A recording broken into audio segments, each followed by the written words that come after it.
Yeah, we're live. We're live. We're live. We are. Let's do it. 1 second. You already know I like to wait till I can see it myself, even though that's just a personal preference. You know what I'm saying? No, yeah, I feel you, bro. I feel you. Just to make sure I ain't talking to the void. There we go. We are live.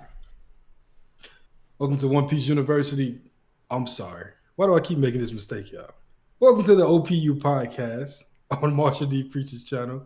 This is season 2, episode 11, and I am miserable because I haven't had a chapter in what feels like 2 years. So thankfully, this is the last break week. But on this very special stream, nonetheless, we have an esteemed guest. Some would call him an inaugural professor. Some would call him a good friend of ours. Daxake, welcome back to the channel. How you doing? Well, welcome back to OPU. How you doing, fam? I'm doing great. I'm honored that you said I had my honorary doctorate or whatever from OPU, so I can be a professor today. I really appreciate that. I'm super pumped to be here. I've been here a few times. All of us. We've been in touch a pretty good amount. So, it's just I'm pumped to just be here. Live talking to you guys, talking theories with the community too. So I'm looking forward to it. And shout out Vex, by the way, my guy. Oh my God, the lurking legend himself. The linking legend. Membership, the linking legend. Yes, sir. Oh man, 10 memberships from Vex right at the start. Already? Appreciate you, bro. Oh shit! Yep. I thought he just. That's linked how Vex something. I does didn't it. even look at chat. Hold on. No, that's how Vex does it, my man. God. Oh, he linked something. He linked 10 people up with memberships to Exactly. to Preach's channel or OPU, I guess. All right, chat. Before we even get started with our start bitch cut segment, I want to ask y'all a question. What are the odds? I ain't gonna even say the odds because it's gonna happen. We need to start a betting book. At what point in this stream does this turn into a basketball stream? 30 minutes, an hour? Over under. Yeah. Over under. Over under. I say by 10 p.m. Eastern, which is an hour and 21 minutes. I say that's like around the time when we're going to hit a saturation point and just naturally. That's my guess. 10 p.m. Eastern. Okay. Sounds fine. I think the better bet is who initiates the basketball talk. Well, it's gonna be me. Continues as it is. It might not be much to talk Usually about Dag in the forever. chat, right? So I'm assuming It's either Dak in the chat or someone like instigated in the chat, Yep. and then we Yes. like go on a tangent for 30 minutes. Someone's gonna say something bad about the Cavs in the chat, and then I'm gonna be like, all right, guys, hold on, I'll respond to that theory in a second, but I gotta talk to this guy, and then from there we're never gonna recover. That's my bet.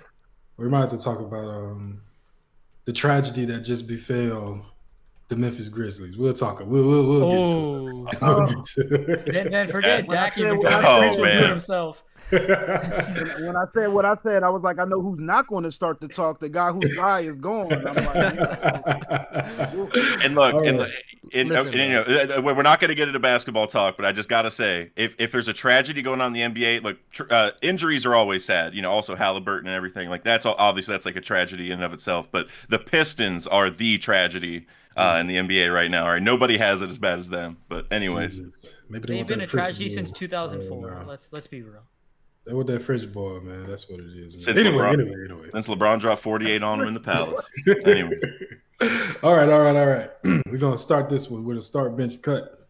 Kind of a continuation of last week's stream. I don't know if y'all was here. When we ranked, we started talking about basketball. You started talking about Bogart. Okay, that's interesting. Andy, I like you, man. Don't Bogart start that talking. lives. Last stream, we went through all of the chapters of last year, 2023, and ranked. What word did I just say? We ranked them in tiers. We tried to limit ourselves to like God tier, only being 5 chapter, and as you can imagine, it was very hard considering how good this year was for One Piece. But we kind of want to continue that, and we're going to Daddy man. We're gonna. I need the numbers, preach. You want me to do the numbers or just say what chapter it is? yeah, I have the numbers, but we can also just go the character. What happened? Yeah. Okay. We're gonna do a start bench cut with these 3 monumental moments from 2023 One Piece. All right. Number 1, Shanks puts the kids' pirates to rest. Number 2, Kobe does the honesty impact, and Garp is captured at number 3, the very last chapter of Kuma's flashback. Start, bench, cut. I'm gonna start with you since you're our guest. Dak, let's hear it. All right, so I do have my chapter of the year rankings up, so I'm going to stay consistent with my rankings, so I don't already nullify my rankings I did like a week ago.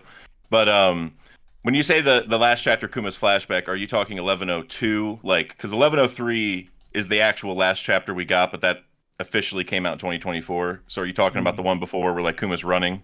Yeah, at the end. Running. Yeah, okay. All right, so we're doing start, bench, cut, right? Is there an order I should do this, or should I do cut first, maybe? You can cut first. That makes sense. All right, we're gonna cut first. I'm gonna cut the Shanks chapter, and the reason why is that pretty much the only thing that happened of note in that chapter was Shanks hurting Kid, like beating Kid, which is like that was really dope for the community and everything. Like it was tied for 5 for me, so like definitely a super hype chapter. Every chapter you just said is in my top 5 or tied for it at least.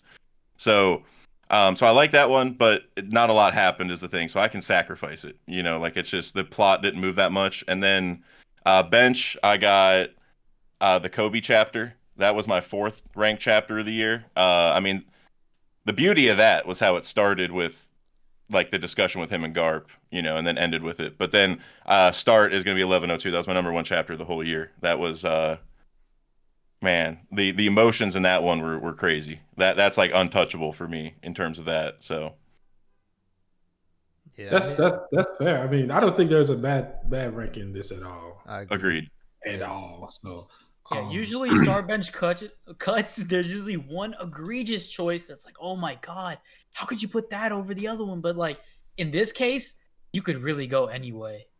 You really could. Yeah, they're all in my top 5, so it's like, any order is fine. Mm-hmm. All right. Preach. Let's hear it. Man, I think for sure I'm going Shanks and I'm starting, but it's between the next 2 that's tough. Wow. I got an idea. Oh man. I think I'm gonna go Garp, bench Garp, just for the fact that I'm biased. I love Garp, and I will say, I wasn't a big fan of Kobe until this chapter. I see the vision now, man. I see the potential. I think he still has a long ways to go, but it definitely changed my perspective on Kobe a lot more. And the Kuma flashback was amazing as well. I mean, that I almost cried reading that last chapter. So it's an amazing chapter as well. Yeah, Vegapunk at the end talking about Kuma. What's the line where I know the official didn't do it as well. It was no, your life isn't a bad thing or whatever, but your death will be to everyone who knows you or whatever. That. Yeah, that was crazy. And even seeing when Kuma walks in, he sees the pacifistas and everything. Even just little details like that in the chapter were so cool for me. I feel it. Okay. Talk to me, Prince. But I be trying my best not to get them names. Oh my god. Saturn. Well, I need some nicknames. No, I need my own. Okay, go ahead. So, in my opinion, I really have to say that for start, I have to say it's Kuma's chapter. I mean, there's a lot of unanswered things that we got from Kuma's chapter, a conclusion of Kuma's backstory, which was so touching. I think my favorite backstory, possibly in all of One Piece. So I have to start 1102. And then, hold on, let me pause my SBC real quick. Vex with another 10 gifted. Holy shit. Oh my god. I got them. See, I saw the email pop up on my phone before it popped up here. That's actually nuts. That's actually insane. That happens all the time, and it's always Vex too. Bro, Vex, what a W of a man. What a W of a oh my god, I can't believe this.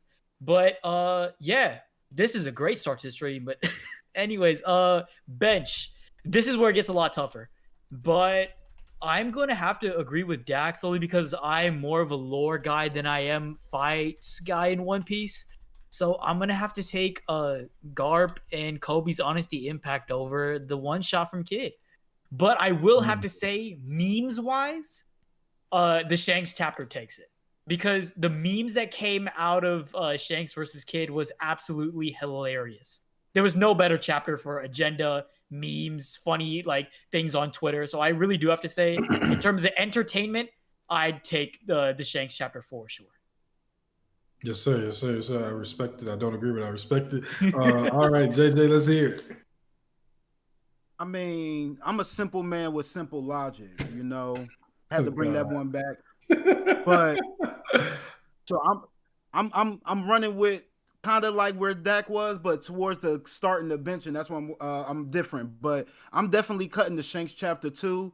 In my eyes, unless you're a kid stan, like not a fan but a stan, you knew what the outcome was going to be. You know what I'm saying? Who really? Yep. I mean, other Zane's not here, so I can talk freely. Unless you daggone a specific, like only a certain type of person really thought that was going to be something other than a wash, and it may have been even more of a wash than we thought it was going to be. Like every chapter, you kind of other than the backstory with 1102, but you know the other two chapters, the 1088 and the 1079. Like when you get out of those chapters, you're kind of wondering what's going on, but you don't really feel too bad for Kid because you feel like he did it to himself. Killer told him one chapter before, bro, can we just hold somewhere else with the log post? Because where's your left arm at? Like, yo, we didn't need to see it. We saw it and we knew what to expect. I'm benching the 1102, like very emotional, very touching, amazing way to end it. But if you don't have those other chapters to go with it, it may not be impactful. Just imagine if you just read 1102, not knowing nothing else. You'd be like, dang, this is touching, but what's going on? I continue to say 1088 is a perfect short story all within itself. It started it off with Garp giving the lesson that he ended up living by the end of the chapter. And then by the end of the chapter, you like, what's going to happen to Garp? Why is Bogart still on the ship? All these different type of questions, but you know, things that you want to move along forward with. So it's easy for me to start 1088. I've always said that's my favorite chapter of the year. I'm benching 1102 and I'm cutting 1079. And is Kid still underwater? I feel bad for the Kid fans to this day. Sorry. Well, hey, remember in Wano he was getting that training to like be underwater longer. You know, like he's getting that torture. So like he's trained up. You know, he's ready to be underwater for a minute. So I think he's gonna be good. That's actually crazy. What if Oda really already knew that was gonna happen? I'm not gonna lie. I almost guarantee you, next time we see him, he's gonna have a little flashback panel to that moment in Wano where him and Killer is like, he's gonna think like, how are we in water again? You know, that's gonna be the little story there. That's actually hilarious. Well, actually, so this jumps into theories, right? Oh, go ahead. I'm gonna get Kuma the fuck out of here. Oh, see, my bad. Oh my God. Listen, that was an amazing chapter, 10 out of 10, but I have no reason why. I hope y'all didn't expect no smart explanation. I'm just getting Kuma the fuck out of here. I feel how I feel. But bro, you said it with so much, like you said it with so much confidence. Nah, I have no actual reason. That's a 10 out of 10 chapter, like I said. But these right here is 20 out of 10, 15 out of 10. So it's all good. I'm benching Garp. Garp is, along with Shanks, are Shanks, Garp, Kizaru, and Kobe, my 4 favorite non-straw hats in the story. If we would have been talking about Galaxy Impact, I probably would have had a different ranking. But since we're talking about the Honesty Impact, which was still amazing, and Garp's farewell and him laughing on the ground and all that is touching as well. But when I think about series-defining moments, when I think about things that I've been waiting for what feels like 10 years now, or maybe even longer, I think about internet shaking moments. I think about Shanks versus Kid. Nothing else from this year shook the internet the way that Shanks versus Kid did, at least in the terms of One Piece. There was one other manga that put up some similar static, but we're not talking about that. Shanks versus Kid was the defining moment of 23 for me. It was one of the most hype moments Oda has ever written. You could tell he'd been waiting forever to get Shanks off the bench, and he could not have, like you said, Judge, we expected it to be a wash, but who would have thought it would have been that bad? We just saw Kid beat a Yonko, even though it was alongside Law. We just saw him pull off crazy feats of durability, strength, all that. And he comes to get one-shotted by Shanks. All logic goes out the window. That was an amazing chapter. That chapter right there, I still get goosebumps to this day. Chills every time I see that panel. It's amazing, man. But yeah, we can go ahead and get ready to talk about these theories. I want to hit a couple of super chat from Mr. Bushido. He says the smoker is on his way. I bet he's been training with the Seraphim. It's like battleship bags if they fought back. Mr. Bushido, you like sinking ships. I will respect it. Appreciate you, bro. And yo, this dude sends me an entire huge essay on Rob Lucci versus Zoro and why he thinks that Zoro is gonna lose to Rob Lucci, and I'm just like, man, bro, like, wait, Zoro gonna lose? Well, okay, he has some good reasons. I'll give him that, but it's just like for me, I'm like, you know how I am, bro, with Zoro and stuff. So, but that was an interesting theory. Just send that in the chat, Mr. Bushido. That's actually. I think what he was talking about was the boots that they're wearing. Something about like that he thinks that the world government or Lucci can somehow program it so where Zoro is stuck, and then Lucci can finish him off. It's gonna be a rough day for Zoro fans. If Zoro loses to Lucci, man. I mean, alternatively, you could just have Saturn just hold Zoro down because apparently he can do that to whoever he wants. So I think that there's even like double chance for that similar idea. Not to conquerors, unfortunately. Just no. Kuma confirmed. Speaking of conquerors, Nasty in chat says he's double tequilas in and 7 bolt. God damn. Bowls of what, brother? Damn. Yeah, nasty. Nasty. That's a two. Take care of yourself, bro. Apparently, us OPU guys need to get ready for a Davy back fight that I don't recall signing up for. Y'all think I'm going to give away our best guy? Where this coming from? Where you see that at? Grand Line Bound in the chat. Shout out to TLA, man. They trying to take JJ off our hands for some strange reason. I don't know why. That's how Foxy works, man. He just ropes you into the Davy back fight before you even know what's going on. That's literally what they did to the Straw Hats too. They didn't even give a shit. They're like, "What the hell's going on?" Yep. And then Like, he was like, "Well, your captain already said, like, he was, like something like where Luffy was like going to challenge him, or like he agreed lightly. He's like, well, he didn't know, and yeah, whatever. He's definitely that's Foxy's thing." You also have another super chat for earlier that we missed. Let me go see. My apologies. Kid will defeat Shanks. Also care for start. No, I didn't miss that, brother. I saw that. No, I was just bullshit. Like I said, Mr. Bushido is a fan of some interesting characters, Smoker and Carrot, to be specific. And quality characters. What you mean? Yeah. I only know one. I don't understand. Fella. I only know one other fella that likes those characters, and he's on the stream with us right now. So. Yes, sir. Big Smoke. I can understand Carrot. I can understand Smoker, but Carrot? What did Carrot do to move the masses? Bro? Smoker's the most understandable for me. I think Carrot is like, she's at least like a fun, energetic character where Smoker has not done much. What's he gonna do when Smoker come back? He's stronger than Zoro. All right, well, that's. I mean that man. I mean, he's like Virgo level, That's what we saw last. Well, I don't know. Virgo was really giving him the beat that we did for real. Well, what's the smoke awakening gonna do? Like that's like his best chance. And have I don't know. Seen Fire Force deck? I have not.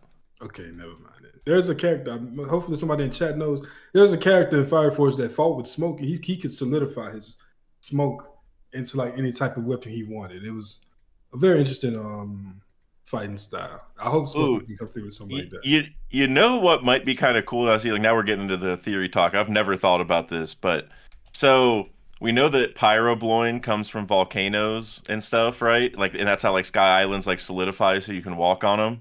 Mm-hmm. Yeah. Well, I mean, he's like made of smoke, and I'm just wondering, is there a chance that like his smoke has pyrobloin in it, and he can? And like we're talking about solidifying, smoke or cloud, like whatever. Could he actually do that because he has the right material in his clouds? He just hasn't realized. Like maybe he has to mix his smoke with something in order to make it work. I don't know. That would be but like the smoke from volcanoes or like volcanic eruptions is supposed to be how pyrobloin gets in the Sky Island clouds. Like so, I presume smoke is part of it. And so maybe his awakening, like how Magellan awakened and it went from like poison to venom. Maybe that's kind of what his is. It goes from like regular smoke to like volcanic smoke or whatever. It's like hotter, and I don't know. Maybe people can't like breathe in it as well, or I don't know. I don't know, something like that. Because what the suit, Kara's suit, he doesn't solidify his stuff, but he Oh yeah, I'm very interested to see I think Smoker would Karasu be in the interesting. anime, how his Logia works. Yeah. Very, very interesting. Yeah. to see. And I think Smoker can be something similar, but I think that instead of obviously instead of Krows, he's gonna maybe he can just make multiple different weapons. But I think Smoker's biggest issue is his Haki. To be honest, we gotta get that up there, brother. Get that conquerors out of you. I know you're a little old, you feel me, but it might Smoker ain't get no conquerors. Let's be real. Okay. Let's be real. If he would have had conquerors, he would have showed it a little spark of it at Marineford, and they wouldn't have needed Kobe or Shanks to stop like most of the fighting going on. In fact, I feel like See, y'all Smoker not could have being done that. fair. I mean, like nobody shows sparks Y'all of not being fair at the Haki. same time.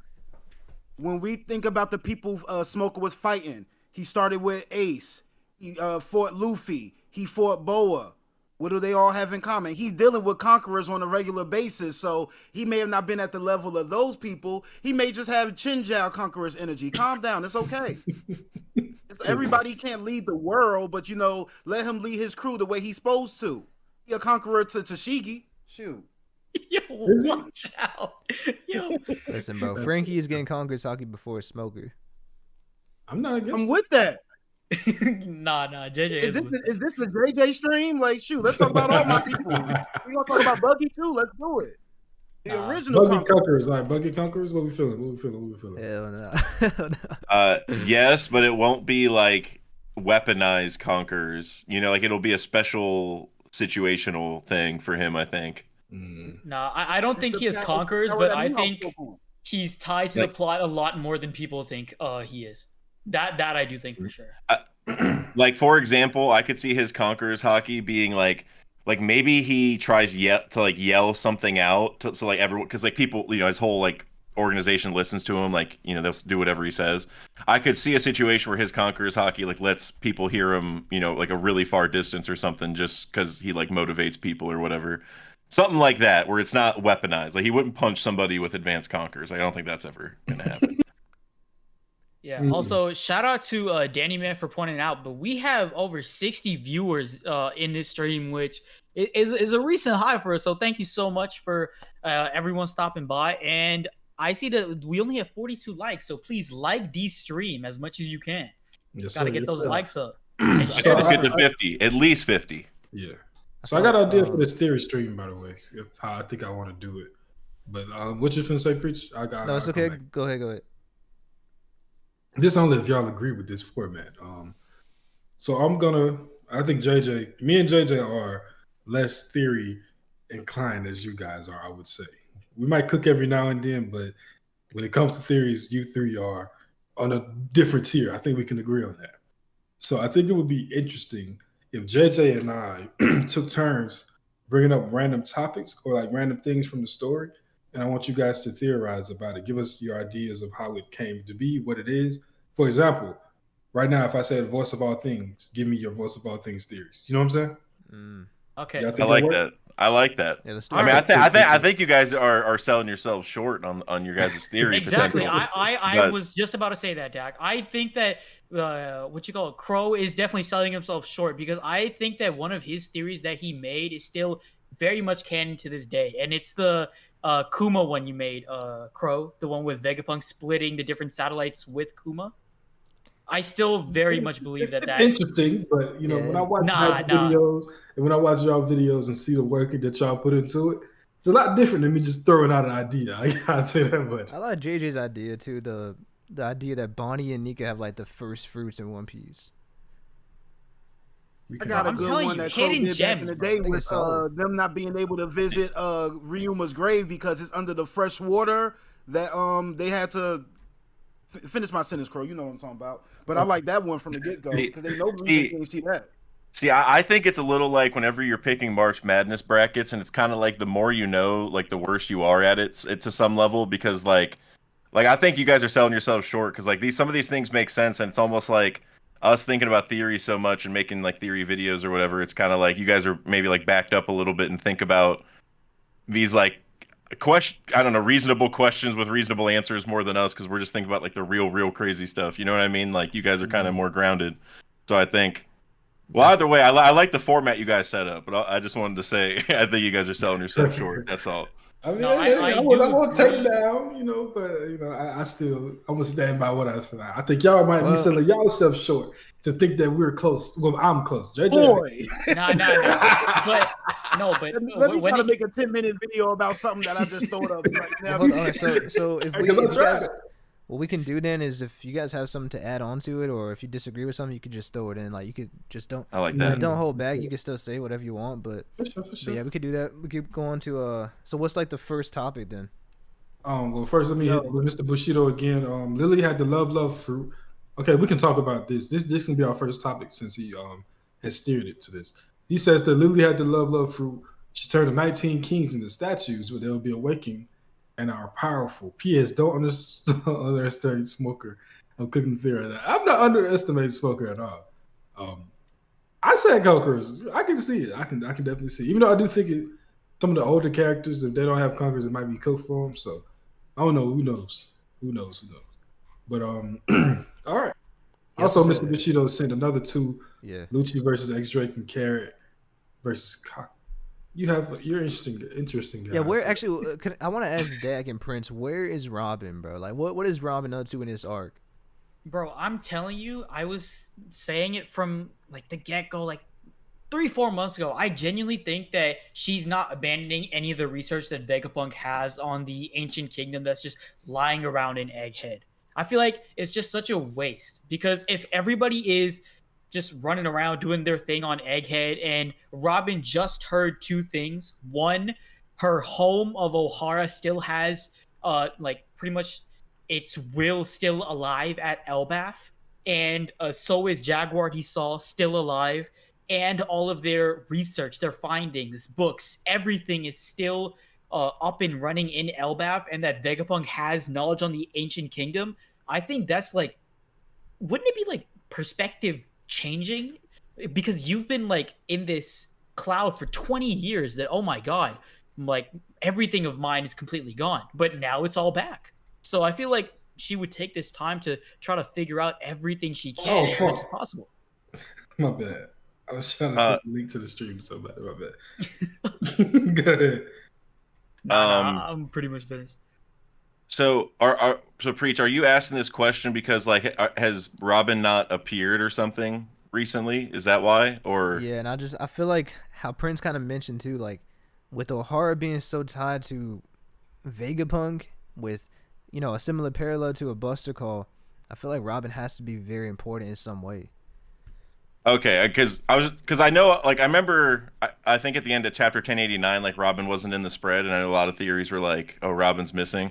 But she did show up later, which is why I asked, because I know a lot of theories were thinking, like, she was, like, taken or something like that. But yeah, I think Prince pretty much hit the nail on the head. Like, it's, she's got a, in my opinion, I've been saying this for a while, and Preach, whenever we did our bingo card, this was like the first thing I think I said was she's got to say the ancient kingdom name, I think, like to Saturn's face, because like she either knows it, or with the research Vegapunk has plus what she knows already, she should know it by now, right? Like if Clover knew it with what information he had, and Vegapunk is as smart as he is, got some information from O'Hara and all that kind of stuff, then I think it would stand to reason that if she looked through his information at all, she would know by now for sure.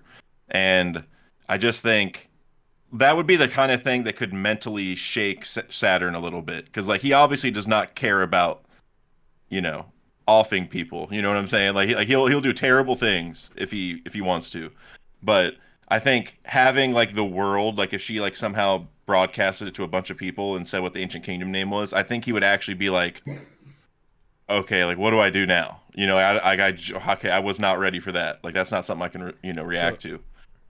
See, I perfectly agree with that, because as we all know, Oda loves mirroring, and I feel like that would be a perfect parallel to what's going on right now in terms of mirroring the O'Hara incident with the Egghead incident. We've seen already a lot of parallels with Sabaody, with what's going on with all the different characters, with Kizaru, Kuma, all these references, and I feel like now, when it comes to Enies Lobby parallels and the O'Hara incident parallels, we see that a world government agent in I forgot what Spandam's dad's name was. What was it? It was Spandine. It was Spandine. Spanda or something like that? Spandine, what? Yeah. Yeah. But him like pretty much offing Clover before he could say the ancient kingdom's name, versus now in Egghead, because it's known as like one of the like hugest incidents that's happened in recent time, much more impactful than the O'Hara incident. I could really see that Robin finishes what O'Hara started in this arc. She could quite literally just spew it out that, oh, this is the ancient kingdom name. And I wouldn't be surprised. It's kind of like my own bias headcanon towards it, but it would be so cool. Like if Luffy is in Gear 5, that he just in instinct says the name. Like he knows it by instinct. Like, all right, yeah, he finishes her sentence or something. He either finishes her sentence or they say it at the exact same time. And for then different reasons. Yeah. Yes, cool, exactly. Yeah. That'd be dope. So I want to build kind of off of this because it made me think of something different, because for a while I've always wondered what was in the poneglyph that we saw in the tree, right? Because we saw there was a poneglyph, and Clover knew the name of the ancient kingdom. So is it possible that he learned the name from that poneglyph? Because if you think about it, like, it's called the Tree of Knowledge. So I assume that whatever poneglyph was tied to that place had to be very important information. And like even Robin, she somehow figured out how to read and transcribe the ancient language when she was a kid, and she would like sneak in. I the way I saw it is that she would like sneak in and like use her eye to kind of see in, right? I think we might have even seen that in the anime, but so like maybe she learned how to read it, and then it's possible that she also read it. So how you said, like, Robin might know the name of it, but she doesn't know, like, she might not remember that it's that important because she was just a kid. But if Clover did transcribe that, it could have also been in the information that Vegapunk learned, because like how we said, like, they saved the books, they saved the information, so he could have seen that at Elbaf. But what do you guys think about that? I like that. Oh, go ahead. No, Dad, go ahead. All right. The one thing I was going to say. I just want to shout out to Zane for coming through. Appreciate you, dog. Just letting the chat know Zane here. Zane. Yeah, hey, my bad, y'all. I didn't mean to pull up so late. No, you good. My bad, y'all. Also, I think it'd be a good time to ask Zane as well his SBC for the 3 best chapters of 2020. All right, we can finish the Ancient Kingdom and stuff. And yeah. All right. Yeah, Dak, my bad for cutting you off, Dak. Oh no, it's all good. Zane, what's up? You came in with the quietness there, man. I didn't even know you were here. Yeah, I didn't want to interrupt y'all's conversation, so I was just gonna let y'all finish. I appreciate glad you're here. Me out, bro. But Preach, just something that I want to connect to what you were saying was tying to like Robin's fruit, like how she like read the poneglyph with her, like basically if she didn't have her fruit, she may not have learned the language, is essentially the situation, right? Because she used it like her eye to look at it. I think that is like one of a million examples of like where people get the perfect fruit, and it's like fate is kind of like, it's like crazy how fate lined up where like the person got the fruit at the perfect time to save them. Like Law getting his fruit. Now, obviously, like they were seeking it out, but it's still a similar thing because it's so valuable. And there's like a million other examples like that. And because like think about it, like the one, well, it's like technically 2 now, but the one person the world knows that can read the poneglyphs only can because she got that fruit when she was really young and was able to like sneak in like that, you know? So I think that's like a really crazy element to it. And so then tying to your question about like that poneglyph, if that had the language on it or the ancient kingdom name, I mean, maybe that ties into it too, where like, yeah, like fate or destiny, whatever, like wanted her to like make sure she read that so she could escape and share it one day. And so she read it using that fruit, just like how she learned the language too. So I think that poneglyph having it could make a lot of sense, because it's like Robin knows it, and then it got destroyed. Like the government probably took that poneglyph, I would imagine. Like they didn't take all the books, but I would imagine they didn't leave the poneglyph behind. I don't know if we know that for sure. And so then the thing now is like the government might know, oh, okay, well, we have the poneglyph that has the ancient kingdom name. Nobody knows it. Nobody's going to be able to figure it out now. Even if they read it, that name will not get released. Except if Robin did read it before she left, then she'd be like the one person who knew, which would make, you know, the whole fate thing even crazier. So yeah, I think it's probably on there.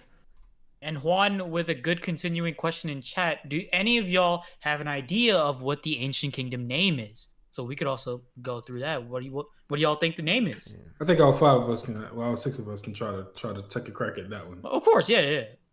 Yeah. So what I said already in the chat, I said it's probably something considering with the sun or the dawn. Might be like a basic answer, but I feel like it definitely has the themes of like freedom, of sun god Nika, and I'm working on a theory right now where it's like kind of going more deeper into why I think the sun is so important. But that's what I'm thinking right now. I got my money on the Kingdom of One Piece or Drum Kingdom, one of the two.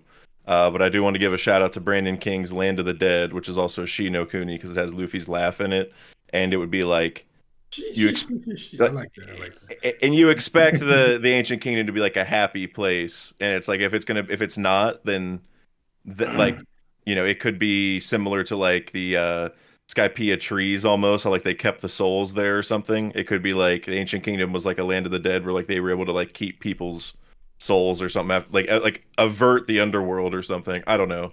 But my top 2 are definitely Kingdom of One Piece, which was Hidden Islands, and then I guess that's my number 1. I shouldn't even say Drum Kingdom is my number 2. That's my number 1, but I just like Drum Kingdom as well. But yeah.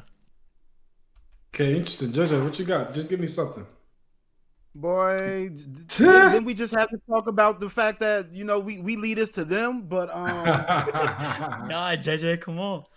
I mean, shoot, if I had to make up something, I like how when I watch a lot of Prince's videos, y'all make sure y'all subscribe. He always brings Dawn in one way or another. I wouldn't be surprised if it was called like Dawn Island or something like that. Just something that's just basically saying like, this is the island of new, this is the island of different beginnings, whatever situations you was going, because, it was the accumulation of all the different races and everything. Whatever strifes or whatever you was going on in your different countries, you come over here, new beginnings, you got a new dawn. And that's a theme that's been throughout the story. So I can see it definitely applying to the beginning of it all. So Dawn Kingdom, Dawn Island, something like that? Dawn Island. Yeah, you said the island of New, and it kind of made me think too, because we made a video on it. Me and Ora is talking about the Kingdom of Mu. So I don't think Oda would use the exact name of it, even though I do believe that it was inspiring the Ancient Kingdom. But I think it could be tied to it in some way. And even with that, like the Kingdom of Mu, it has stuff with like the sun. And like a lot of themes with that as well, so I really do think it's gonna all tie together with that. Yeah, that's what I said. I'm gonna say Solaris. I will explain later, but the word means of the sun, and it's also like an old movie called Solaris, where this guy goes to this I can't tell you everything that happened in the movie, but it's like, fuck, I'm not finna do it. Anyway, it means up the sun.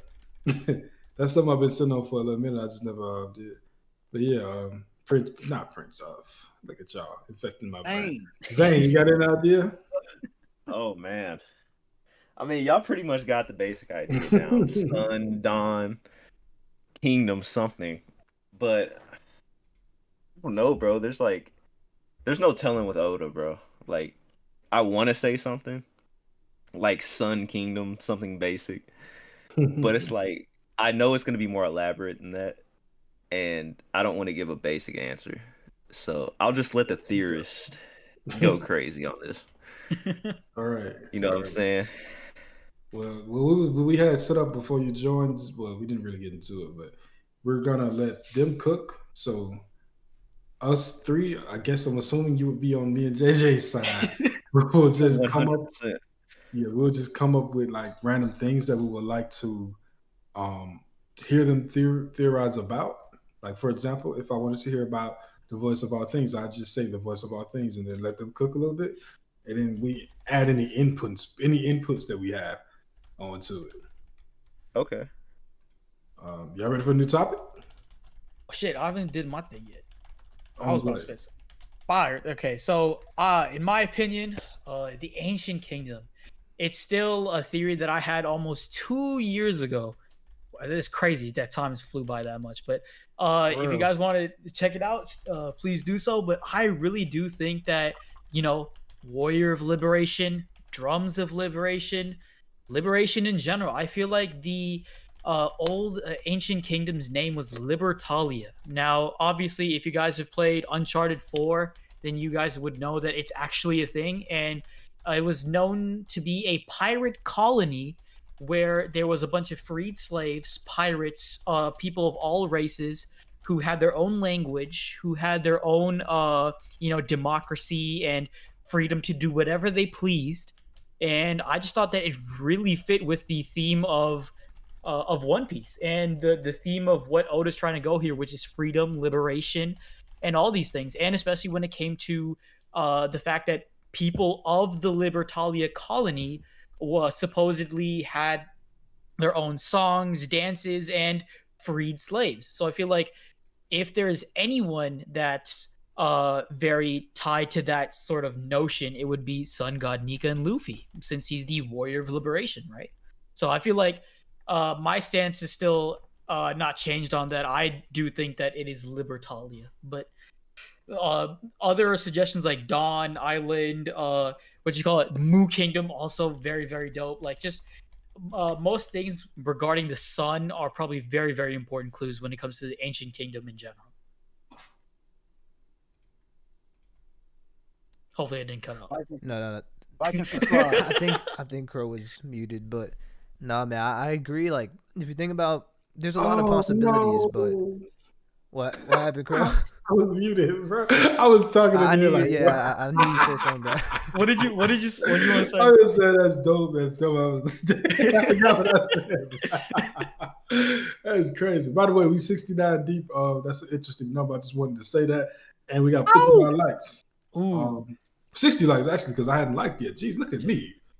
I 72 now. All right, I guys. see a question in chat. Is democracy freedom, though? Not the kind that the United States practices. Wrong stream. But yeah, so let me know when you're ready for a new topic, because I think I got one that's interesting. All right, let's do it. All right. Zane, you might not like this one, but this is just theorizing, okay? Wait. I'm sorry to cut off. But since Zane got in here, we need his SBC before we move forward. Cut. All right, Zane, these 3 chapters, we started, we benched, and we cut at the beginning of the stream. 1079, Shanks versus Kid. The end of Kuma's flashback, which was 1102, and 1088, Honestly Impact and Garp going down. Let's hear it. Star bench cut. Okay. Like and subscribe. All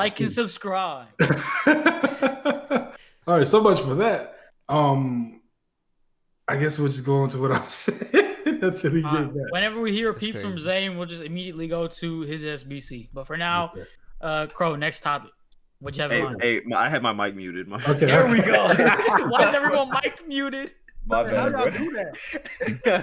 I muted Mike because I had this, whatever. Anyway, This is go too funny. ahead. You go. All right, go. What was the question? Start Sorry. gets cut. Shanks Divine Departure chapter.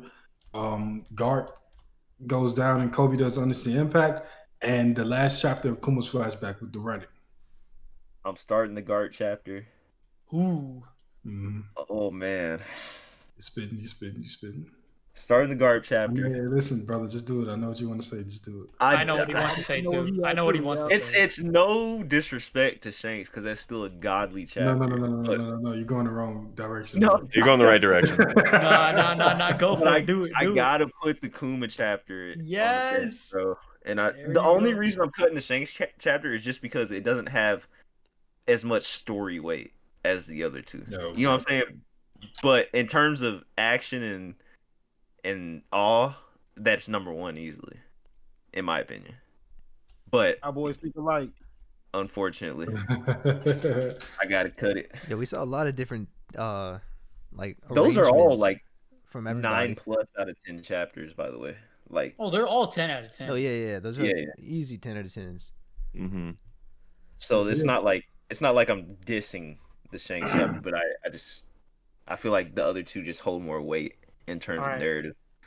Okay. Also, quick, trying to cut in, but as keeping in mind we did an over under 622, and Krow starts talking about the Celtics. No, I'm cool. I'm not trying to steer the. Somebody said that.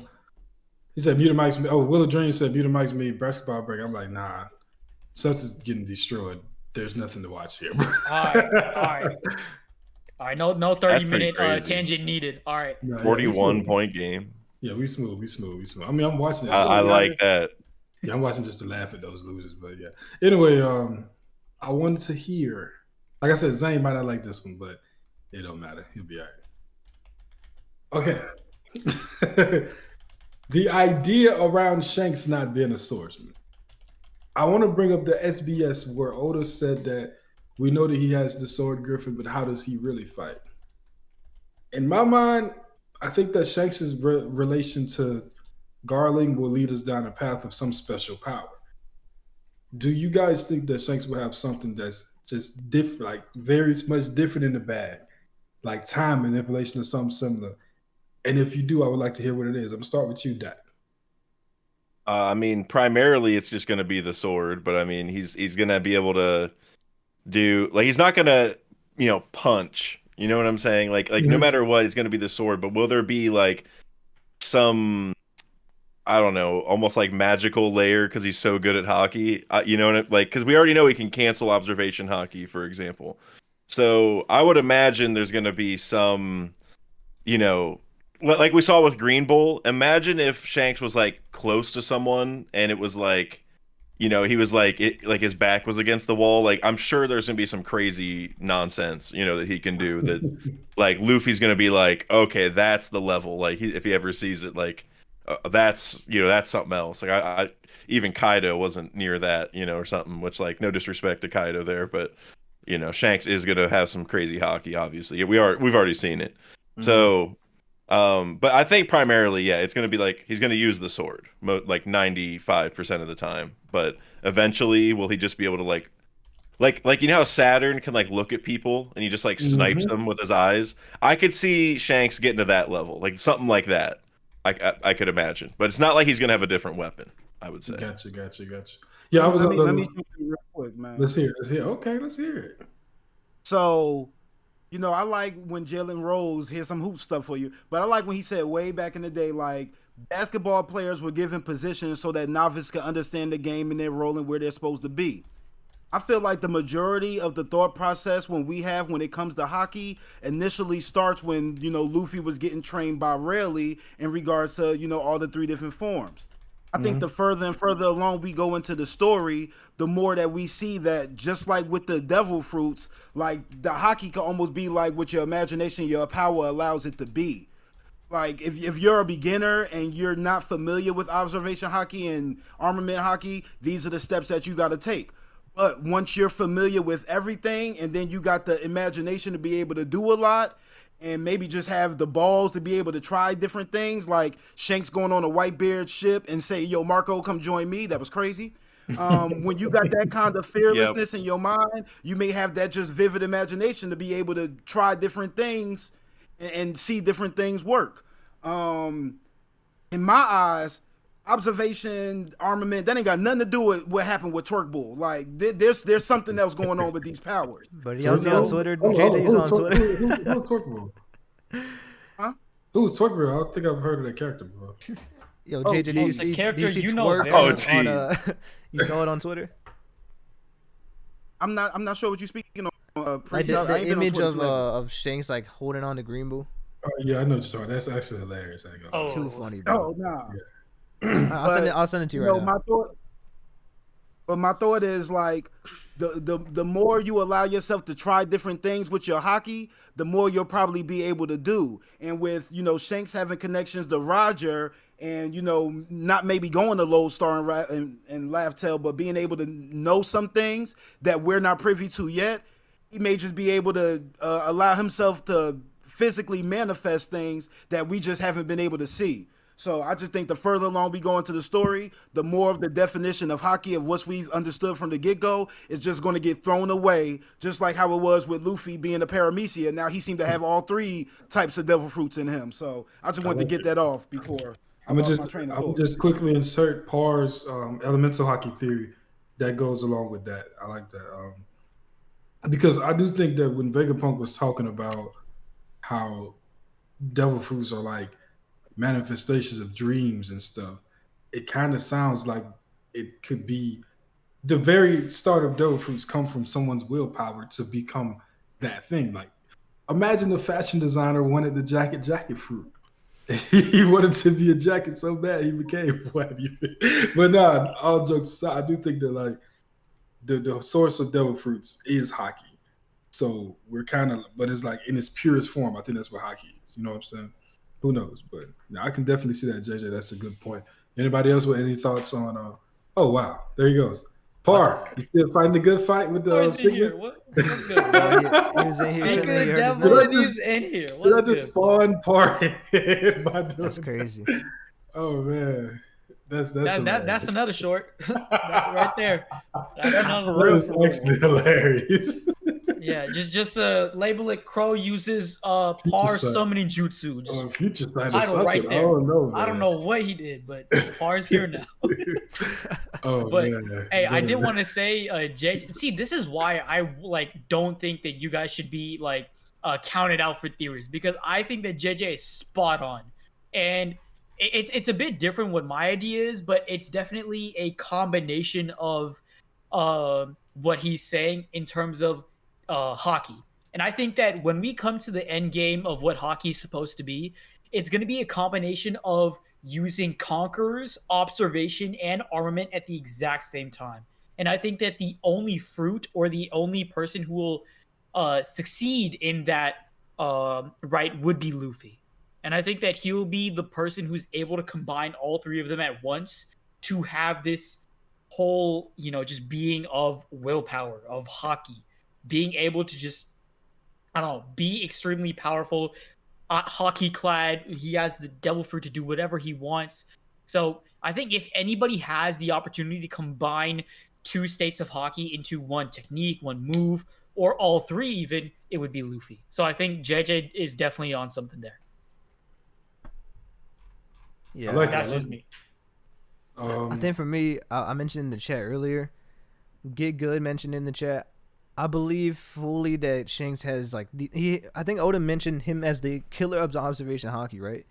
And I think it's like he can disrupt people's observation Haki, where like and that would be so dangerous for Shanks because he can already use future sight to a certain extent.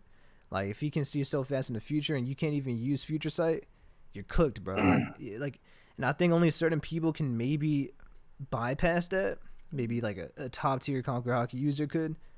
But I do think that he could definitely use it. Yeah, maybe Mihawk, but maybe Mihawk, Luffy, and like a few others, and maybe not even those. But if he can use that on anyone, that is just crazy, man.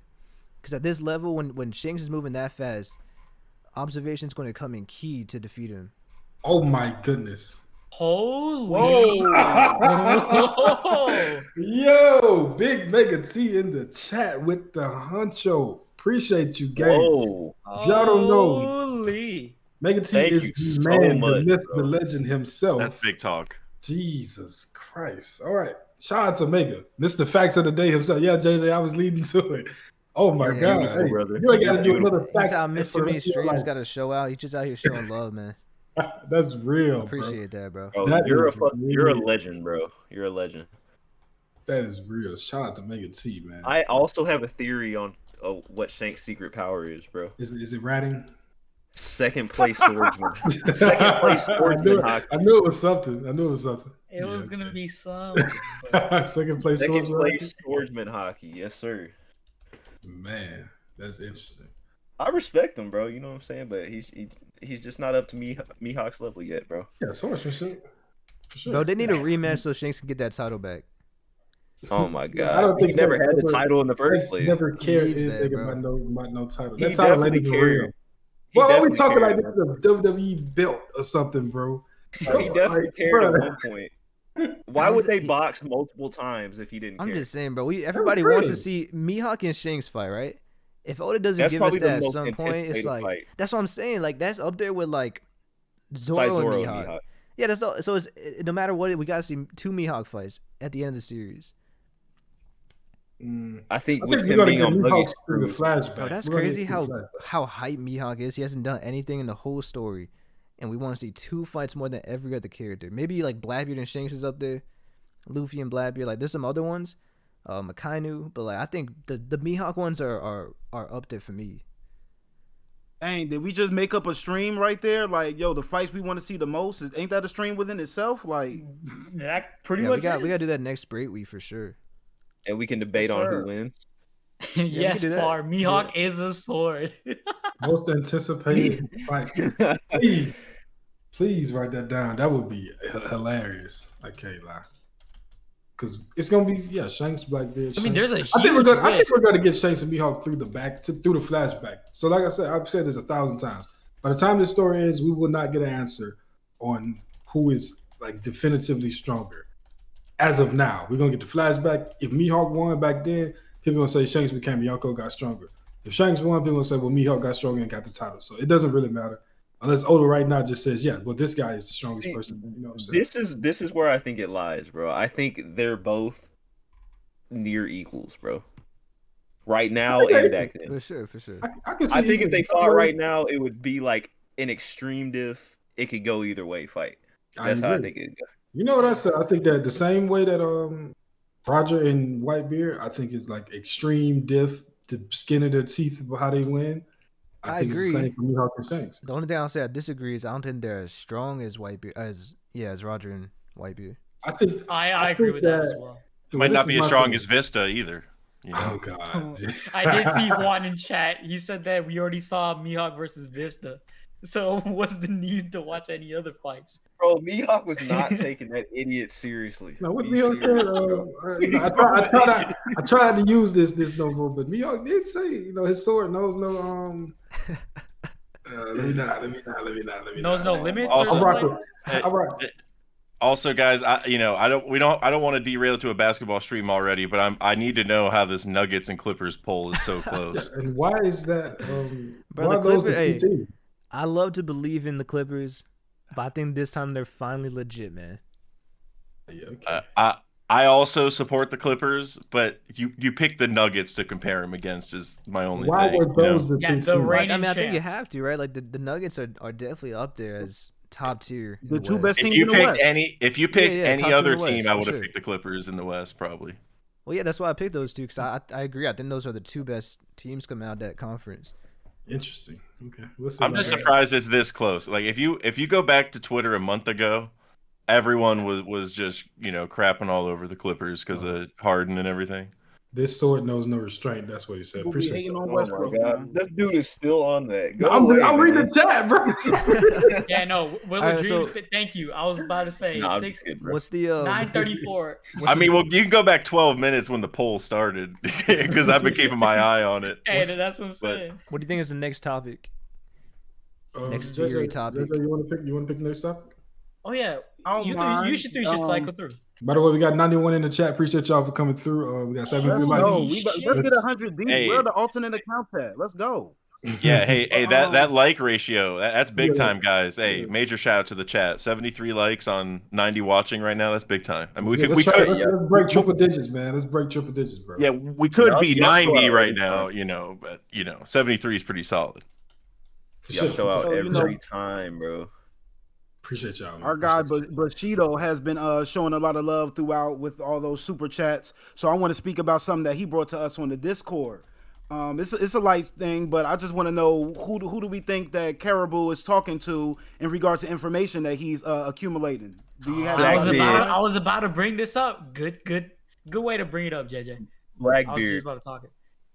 Blackbeard. I could really see it being Blackbeard. It's the most plausible option.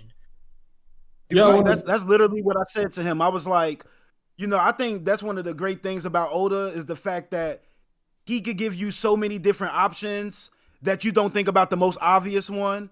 But like, why would it not be Blackbeard 9 times out of 10? So I would say I had a this. long soliloquy, but go ahead. Cook up, Blackbeard is the easy answer. Does anybody else think it's someone besides Blackbeard though? Y'all Crocodile is the other I one. had a Croc, maybe, yeah. crazy thought, and I don't know why, but it's just like a little like inkling. What if he's like a direct servant of Emu? direct servant. Now hear me out.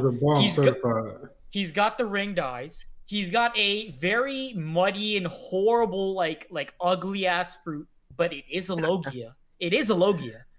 And not to mention, he knows almost way too much about every single main thing. He knows about Poseidon and Fishman Island. He knows about Wano, ancient weapon, everything. So all those 2 territories. He knows a lot about, I'm pretty sure, like Luffy and the Straw Hats' whole structure. A lot about the underworld as well. And one thing that really scares me is that he knows way too much about Luffy needing food. I've prefaced this many times that in order for Luffy to essentially become immortal in almost any fight, just give him a buffet next to him, and he will win 100%. And I feel like we even look at what's happening right now in Egghead, Saturn realizing that Luffy's eating food, and he's like, he knows. He's dealt with Sun God Nika before. He's like, who the hell brought him this damn food? Because obviously for us, and for most of the One Piece fan base, it's a gag, right? Luffy eats a bunch of food. That's just how he is. He's hungry all the time. But it's never been a factor that it's actually a part of his power, that he needs to eat food in order to get back up and like get in Gear 5 again. But Lord knows Caribou has done it multiple times now where he's gotten food for Luffy in the prison. He got food for Luffy when he needed to get back up versus Kaido. He got possibly Luffy food even now. And he's heard way too many conversations except for Luffy's true dream that Oda made sure to omit out. Maybe what if this dude is like Imu's servant, man? Plus, he came to Sabaody like post time skip to find and be a part of Luffy's crew specifically. And I'm like, why is he specifically hunting out Luffy? And maybe that's just Imu's way of trying to, keep an eye on things and keep an eye on the Straw Hat boy just to make sure that things are either going according to plan or just to make sure there's no surprises. So who knows? Shout out to Kush Pops. He said, Caribou is talking to Wang Ji. I like it. Oh, that's a good idea. Yeah, I like that a lot, Kush Daddy. That's that's something I never thought about. Because that just makes honestly a lot of sense. Because like he was leading Pirate Island for a lot of the time. Like he lost it at some point in the time skip, but we don't know exactly when. So it's it's possible that they had a connection, going back a while or whatever. And so Speaking of Wang Ji, go ahead. How do you feel about Morgan's? It being Morgan's, maybe. That's interesting. That could explain a lot in terms of how he's able to get so much information as well. I mean, but I feel like if it was Morgan's, then he would not only be able to just outright say like Poseidon or all these ancient weapon stuff. Do you think that Morgan's would talk about ancient weapons and all these things in the news media? Or does he think that there is a limit to how powerful information could be? Even if it's the truth? I don't think Morgan's wants to know that information. I think honestly, I think that's too much for even Morgan's. I think they send get eliminated. Yeah, they'd send admirals at him if he did that. I'm gonna be honest with you. Yeah, he doesn't even want to know that. That would be true. But to be fair, he is always on the run. True. I mean, he's on a flying ship. So. Yeah, literal blimp. Is Morgan's versus an Admiral extreme diff? Probably. You don't know if Morgan's Hey, if Morgan's awakens, man, and he's fighting Green Bull. Hey, there's something there. Flying type does beat grass. Grass. That's exactly what I was about to say. That's exactly. Yes. Yeah, we got something here, but hey, I think he already awakened, bro, with the way he be moving. Why is he always? How do y'all think he looks? Oh my goodness! What is he? He's an albatross, right? That's what he is. Yes, I think so. An albatross. Yeah, that's a. I think like the aren't they like the biggest bird that can fly or something like that? I think so. They can. I think they also have like the longest flight, but it's like gliding. So I think it's like a certain kind of flying. But I think that's it. And so that's also another thing. I don't know. Shout out to Philivance in the chat again with the Godhead top man to save. Salute. Save from I think we got a JJ burner donating $5 in here. He said the same thing last year, literally. Nice Godhead top man. Everybody likes the Godhead, bro. Bro, I'm gonna be honest. I think he might be the strongest Gorosei. Nah, think so? he's Yeah, bald. I do think so, bro. Nah, he looked like Jason Whitlock. Bro, the mustache, this mustache is too strong, bro. Nah, I generally think it's the samurai. It's Sanji's uncle, bro. What are y'all talking about? It's clearly Sanji's bro, uncle. his name is Godhead Top Man, bro. See, notice I haven't said my own Gorosei. I feel like we're all obviously biased to our own Gorosei members. I feel like I can't be because mine's yours is the weakest. He finna go out right now. He's dying. I'm Gonfall, so. Who the strongest Gorosei? Dak, who you predict? That's a good question. I think they're all going to be like the same level. Because I mean, I'll say that with a caveat though that like by nature of them being different animals, some of the animals will be like because we don't know what the animals are roughly, but we've seen the silhouettes, right, or whatever. So, like some of them are just going to be like scarier or have more like unique powers or whatever that might be more threatening. But I think generally they're all going to be like the same strength. Like I don't think Saturn's the weakest because like we saw him first, for example. I think it's just like he's the science and defense war god or whatever, you know what I mean? So like, he's the natural fit here, and I think he's showing us how strong they are, and then he's gonna have to get finished off later, which I don't know if we want to have that whole debate on if he's gonna die or not, but I don't think I think they're all gonna be roughly the same, barring just some creatures being scarier, I guess. I agree. I think any man wielding the Shodai has got to be top tier, bro. He got to be top tier. Bomb blade, bro. Wooden sword. Get out of here. Come on. Also, Shout out to Flevins. It's no Yoru. It's no These Yoru. donos again. Shout out to Flevins. He said, all my goats in one place. Love to see it. Can't wait to check the stream after work. Hey, anytime you can check out the stream is more than enough. It'll be here, brother, for sure. Yeah. Arts Asian. Hopefully I said that right. We'll let JJ answer this one. Yeah. I'm going to let JJ read that one. Like and subscribe. Top Man. He has a very specific request from Top Man. That's all I'm going to say. Yeah. I also think that the Gorosei are all in the same general range. I think there'll be special powers.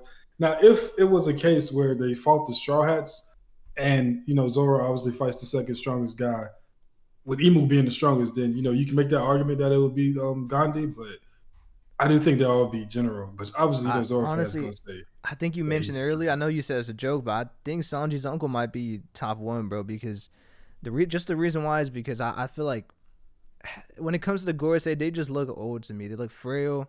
This guy's coming in physical prime. Maybe not prime, but like near his prime. Well, these guys, we don't know how old they are, so it's like I feel like he has the most chance to be still closest to his prime physically. Hey, probably be the fastest for real. That's gonna be Sanji's matchup. Shiny Charizard said 800 years, no Black Blade. What's going on? Oh yeah, I agree. I like that. 800 years, no Black Blade. Well, have we seen? We've seen it on Sheetha, right? Because he was cleaning it. Yeah, that guy is a bomb. He's a fraud. He's a fraud. If he's immortal and doesn't have a Black Blade, get him out of here. Although I wonder if that blade is like the top tier one, whatever it is, like the supreme grade, one of the 12 or whatever, which it probably is. Yeah. And then I wonder if those are harder to make black blades, because think about it, if a black blade like increases the tier of blade, from one grade to another. Well, if you're already at the top before it's a black blade, and then you make it a black blade, then it's on like a brand new tier above every other sword. It's not even supreme. It's just God. Yeah, it's like God tier blade. That's what Yoru is, bro. No, Yoru is in the top tier, but it's already black. Who do you think Mihawk found Yoru at when it was already black? Who do you think made it black originally, Zane? Who do I think made it black originally? Yeah. Mihawk. Oh, okay. That's funny. Respect Mihawk, bro. The man Mihawk found it behind the dumpster. Mihawk can deflect any attack, bro. Throw two bars. I would love that. I don't know if y'all saw this. Guns at him, it's over. I'm not so sure about that, but I don't know if y'all saw this in the video game, which does sometimes have canon. I think this is the mobile game, right, Zane? It was a mobile game, wasn't it? Yeah, it was a. I forgot. Was it the new the Chinese Bounty Rush or whatever? Yeah, Bounty Rush. No, it's not Bounty Rush. It's the other one. Yeah, no, Pirate Warrior. It's the one from China, or it's the one from China. It's not Pirate Warrior. It's the one exclusive. in China. Yeah. Yeah. There's basically this. In the past, this game has had some like characters' abilities before they were introduced. Like, for example, it had one of Jack's named attacks. and I think Jack wound up using it later on. But so apparently we can infer that this information might come from Oda. Mihawk is stated to have the ability to deflect any attack, which I think would actually be dope as hell. That would be so fire, bro. And it would fit him and Shanks. Cut off Haki, deflect any attack. Maybe they just started boxing at one point with hands. Who knows? Yo, I see a lot of Gaimon in the chat, and I've been reading East Blue Saga again, and I have a theory that I think Gaimon was once part of Buggy's crew before. Like, if you look back at the Gaimon chapter, you see his crew that abandoned him, and the captain looks like kind of like his clothes is similar to what Buggy might wear like 20 years before. And then like it's kind of cool because you see Buggy come back as little Buggy, and then like when he sees him, they throw a party. So it's like I was thinking maybe they were once in the same crew, and then Buggy just abandoned him, especially because we know that what was it? Oh, so they were looking for treasure, right? And like, I mean, like most pirates are, but we know specifically that Buggy loves to hunt for treasure. So just like a fun theory, nothing too serious, but I thought it was a cool idea. Yeah. Also, real quick tangent. I saw Vex bring it up, but just want to say, we said it before, but on stream, I feel like everybody agree with me. We got to congratulate Dak for his Laftale video hitting 1 million views. Big shout out to Dak for that. I mean, man. It's an amazing video, so 100% deserves it. But yeah, everybody, spam W's in the chat, show support, even go put more views into it if you want to, because it is such a great video. So congratulations, Dak. You've been eating, bro. You've been eating for sure. I appreciate it, man. I'm super blessed. I mean, that was the video that kind of started it all. I mean, there was Pluton the Mole was first, but it didn't get nearly as many views as this did, and that kind of, that. I mean, without that video, there probably isn't like a YouTube career, So major shout out to everyone for the support. Super blessed, and I mean, hopefully there's another million view video. Your Void Century video is pretty close. It's getting up there, man, and it's not getting quite as many views as like the Elbaf one. So I think the Elbaf one is on pace to actually get there first, but it might like slow down. But maybe it'll be even another one, one that's not even out yet, All right. We'll see. Now, there is also a reason why I brought this up, because it's not only to congratulate Dak, because obviously it's a great milestone, but we do it with all creators. And I feel like we just got to. And I know Par was just in here, and if he's still in here, he might have a bit of PTSD from it. But, Dak, we got to do it. SBC. So we're going to start bench cut 3 of your videos. And you're going to have to tell me start, bench, or cut. Hold up. I'm going to pick them, though.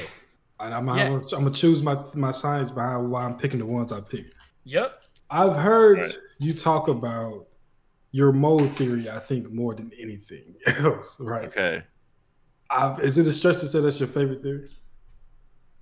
Man. See, that's saying favorite is such a hard thing because they're different kind of favorites, because like a different kind of attachment, because like the Afro theory, like getting that right would just be the most astronomically insane thing to ever happen in my life. You know what I'm saying? Mm-hmm. Like that would just be stupid crazy. Like if I like getting the One Piece right or whatever. So like there's like a different attachment, but the mole is definitely more of a sentimental want,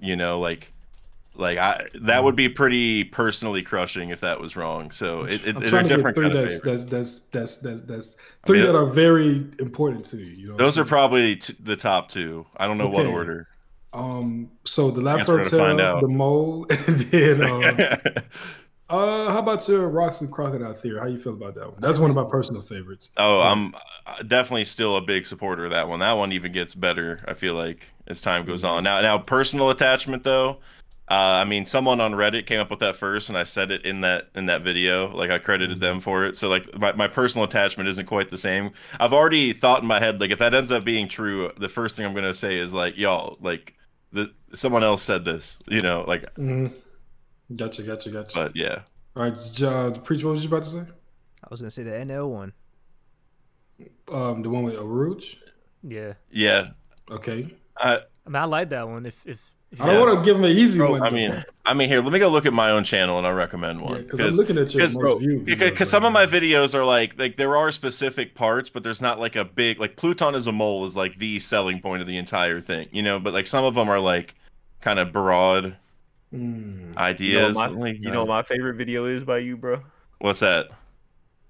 Zoro's Path to the 3 Strongest Blades, boy. Oh my goodness. Oh, yes, you like that one? Oh, yes, sir. I don't recall that video. I think that was my first sponsored video ever, I think. So I have like a big personal attachment to that one. Bro, but not the theory as much as the video itself. But I remember my first time ever watching one of your videos, I came to the chat and Preach was like, "Hey, I know him. Wasn't he your editor at the time or something?"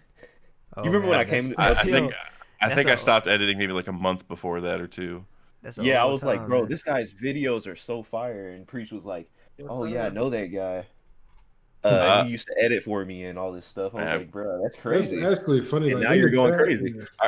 All right, I know what the other one is. Oh man, I actually have 4 that we could do that are probably all equally crushing, but I think I gotta go. Deuce is the man marked by flames is the third one for sure. That man, I shouldn't have told you that, bro. Laftale, Deuce marked by flames, or Deuce being the man marked by flames, and the mole. Pluton is a mole theory. Let's do it. Start this cut. Let's hear it. I mean, I got to start with cut, and I'm just gonna be. It's gonna be the Deuce one, and it's not because I set that up. It's just the top 2 or the top 2. I can't. There's no way I'm getting around that.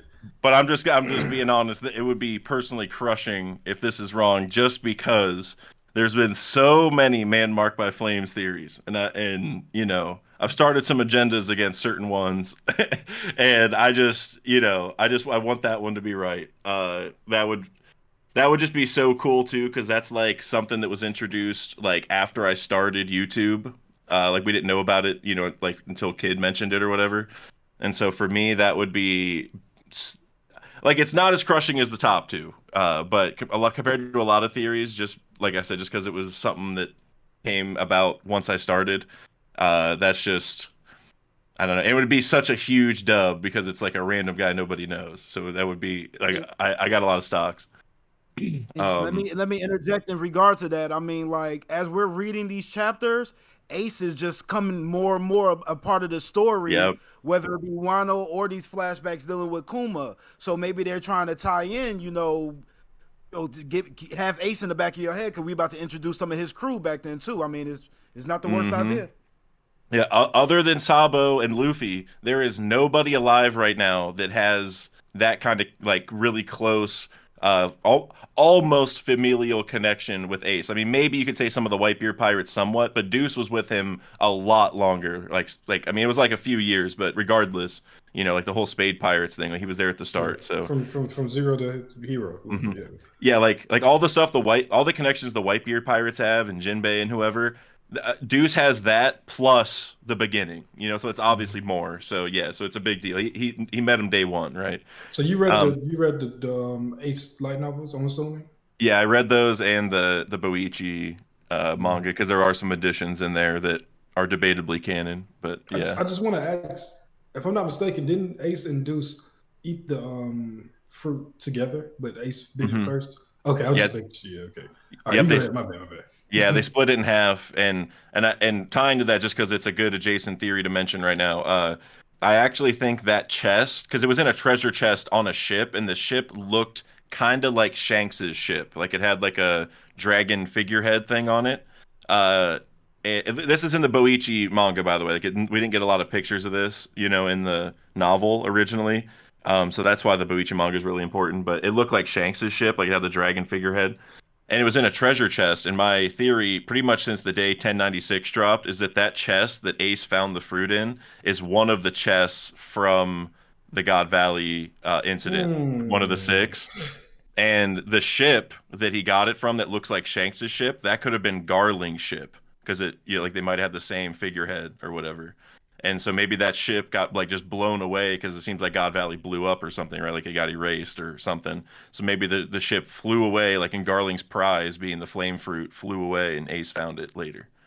But But all right, so that's the one I got to bench, but that hurts a lot. And I'll just mention this too because it's an honorable mention. Another theory that I was gonna say for this last slot was that the Mother Flame is gonna be like a giant weather egg, like it's gonna be Nami's stuff, like but just souped up to like another degree. Like Vegapunk used the same technology that like Weatheria used and like Nami learned about to make a giant lightning bolt thing that is the Mother Flame. And it's like now the power source and all that, there's like a different element to it, right? It's like gonna be like a crazy thing, but basically the thing above Leloucia is gonna be like a giant egg that cracked and released all those beams is like kind of my idea. But anyways, so that one's also that would be like number 4.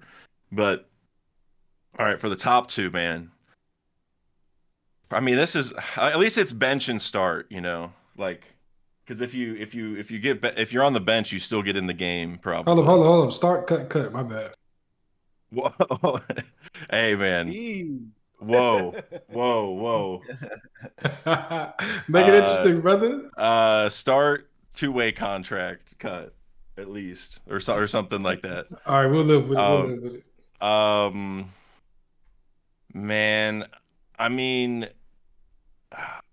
I probably gotta start the. I probably gotta start Lafro Tail, the Afro. I think I have to. Like the mole would be absolutely crushing on a serious level, but we're gonna get the mole before the Afro. That's my number one reason for it. So like, you know, it's like if I get the mole wrong, I can still have hope later. You know what I'm saying? But like, so I would want to. The Afro has a bigger payoff just because we're gonna get it like last is the thing. So that would be my biggest reason. Gotcha.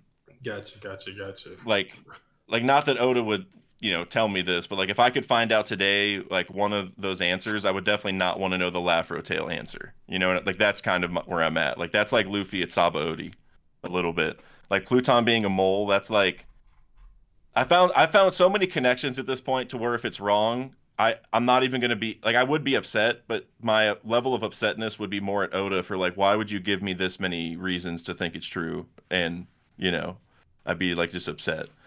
But the Afro, yeah, that would be like I said, like if I got that right, that would just be like a life-changing event on a. It already is because I made the video, you know, I got to do YouTube, but it would be a different thing if it was true.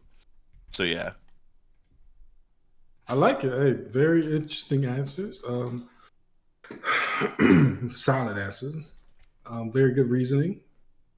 That's tough, though. Too. That's tough. Yeah. That's Sorry I took so long to answer, but you guys gave me the hardest possible question. This is a theory stream, brother. I mean, you know what I'm saying? Mm-hmm. Those are theories.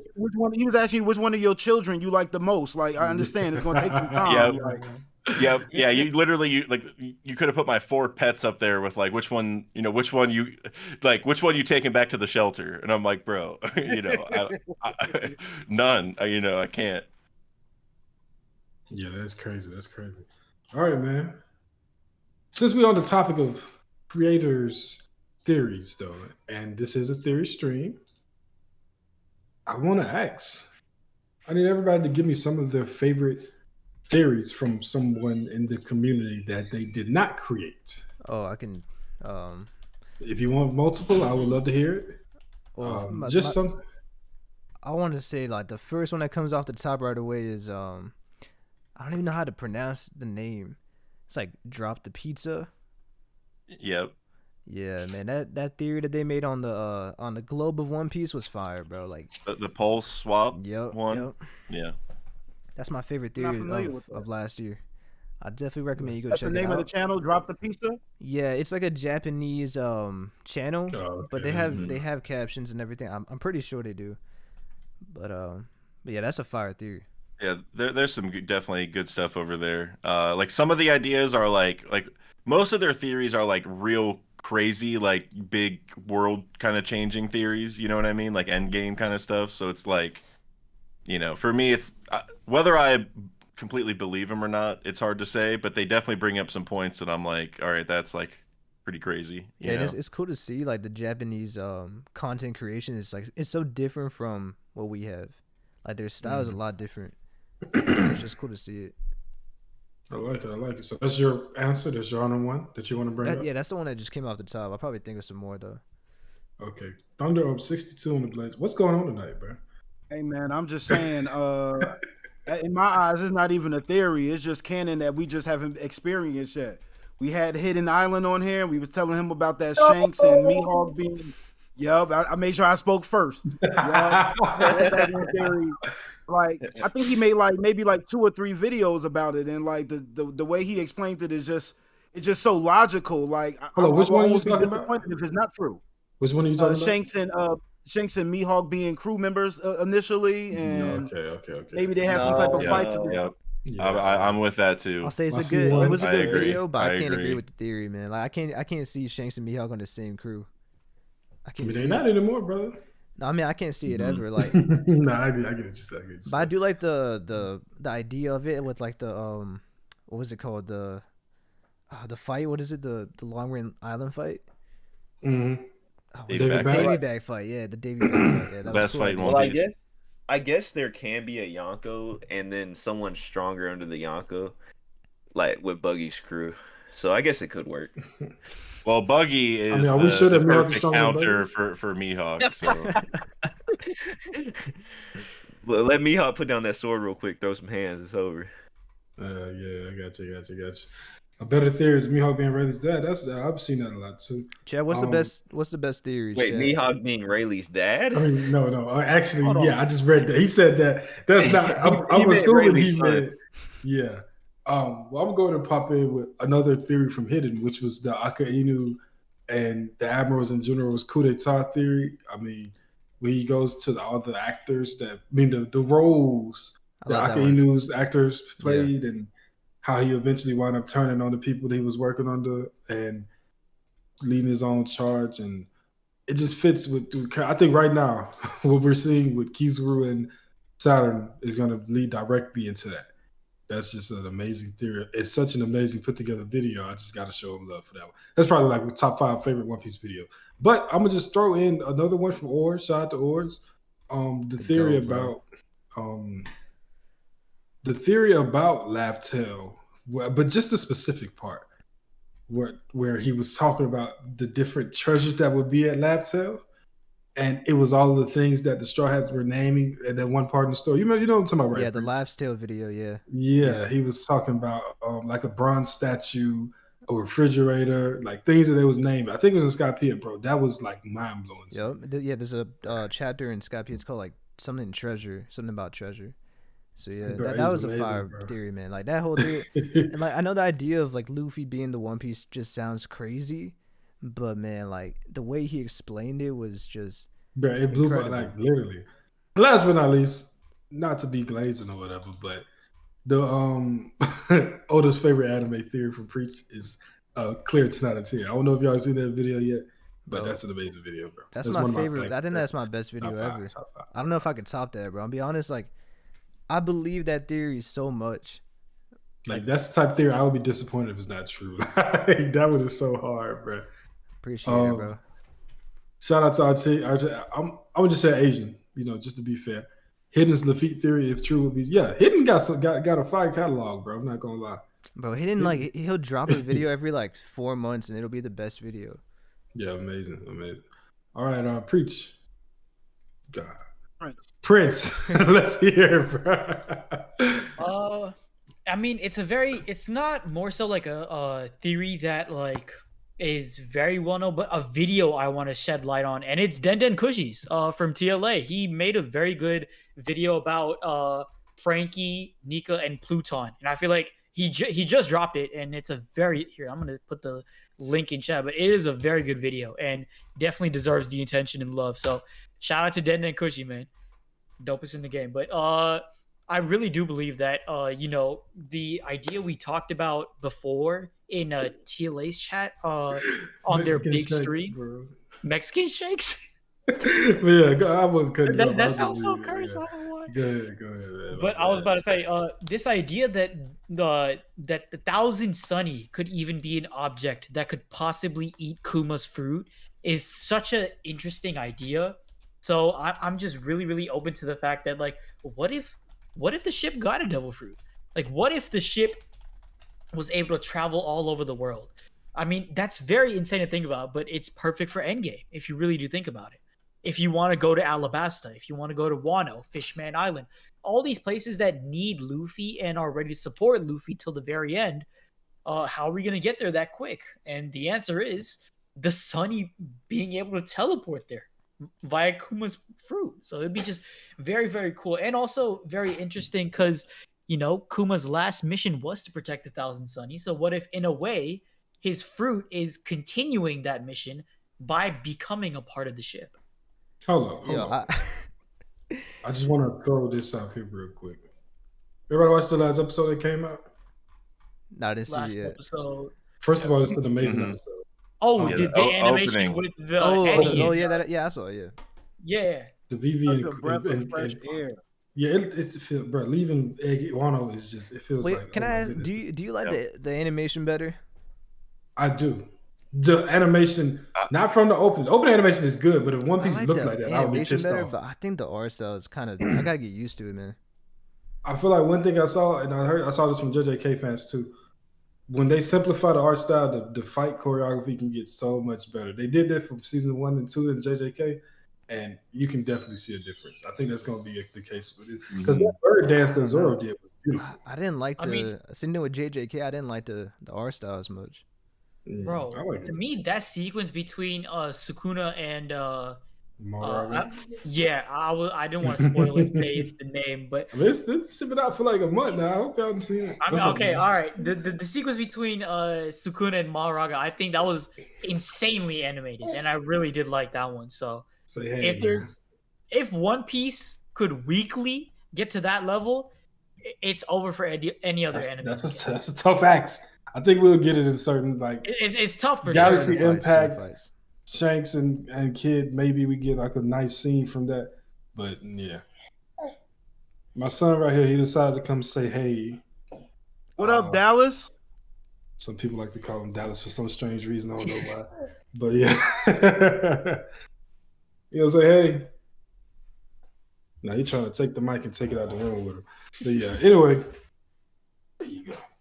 Yeah, I brought up the opening because of what was it? The VV and the Paw fruit thing. Did y'all see that? I saw it, yeah. Yeah. Oh, Roberto literally just said it in the chat. Yeah. You guys think the opening spoil VV getting the Paw fruit? Yeah, it looked like she ran into and got it. 94 in the chat, by the way. Let's get it. Yo, I shout can out to see everybody. it. They had her running. They had her looking at a hole, and then when the Paw fruit popped up, that was Bonnie. Like, how people missing that? Is that really what happened? Well, yeah, it was Bonnie with the Paw fruit, like looking at the memories. Oh man, okay. Yeah.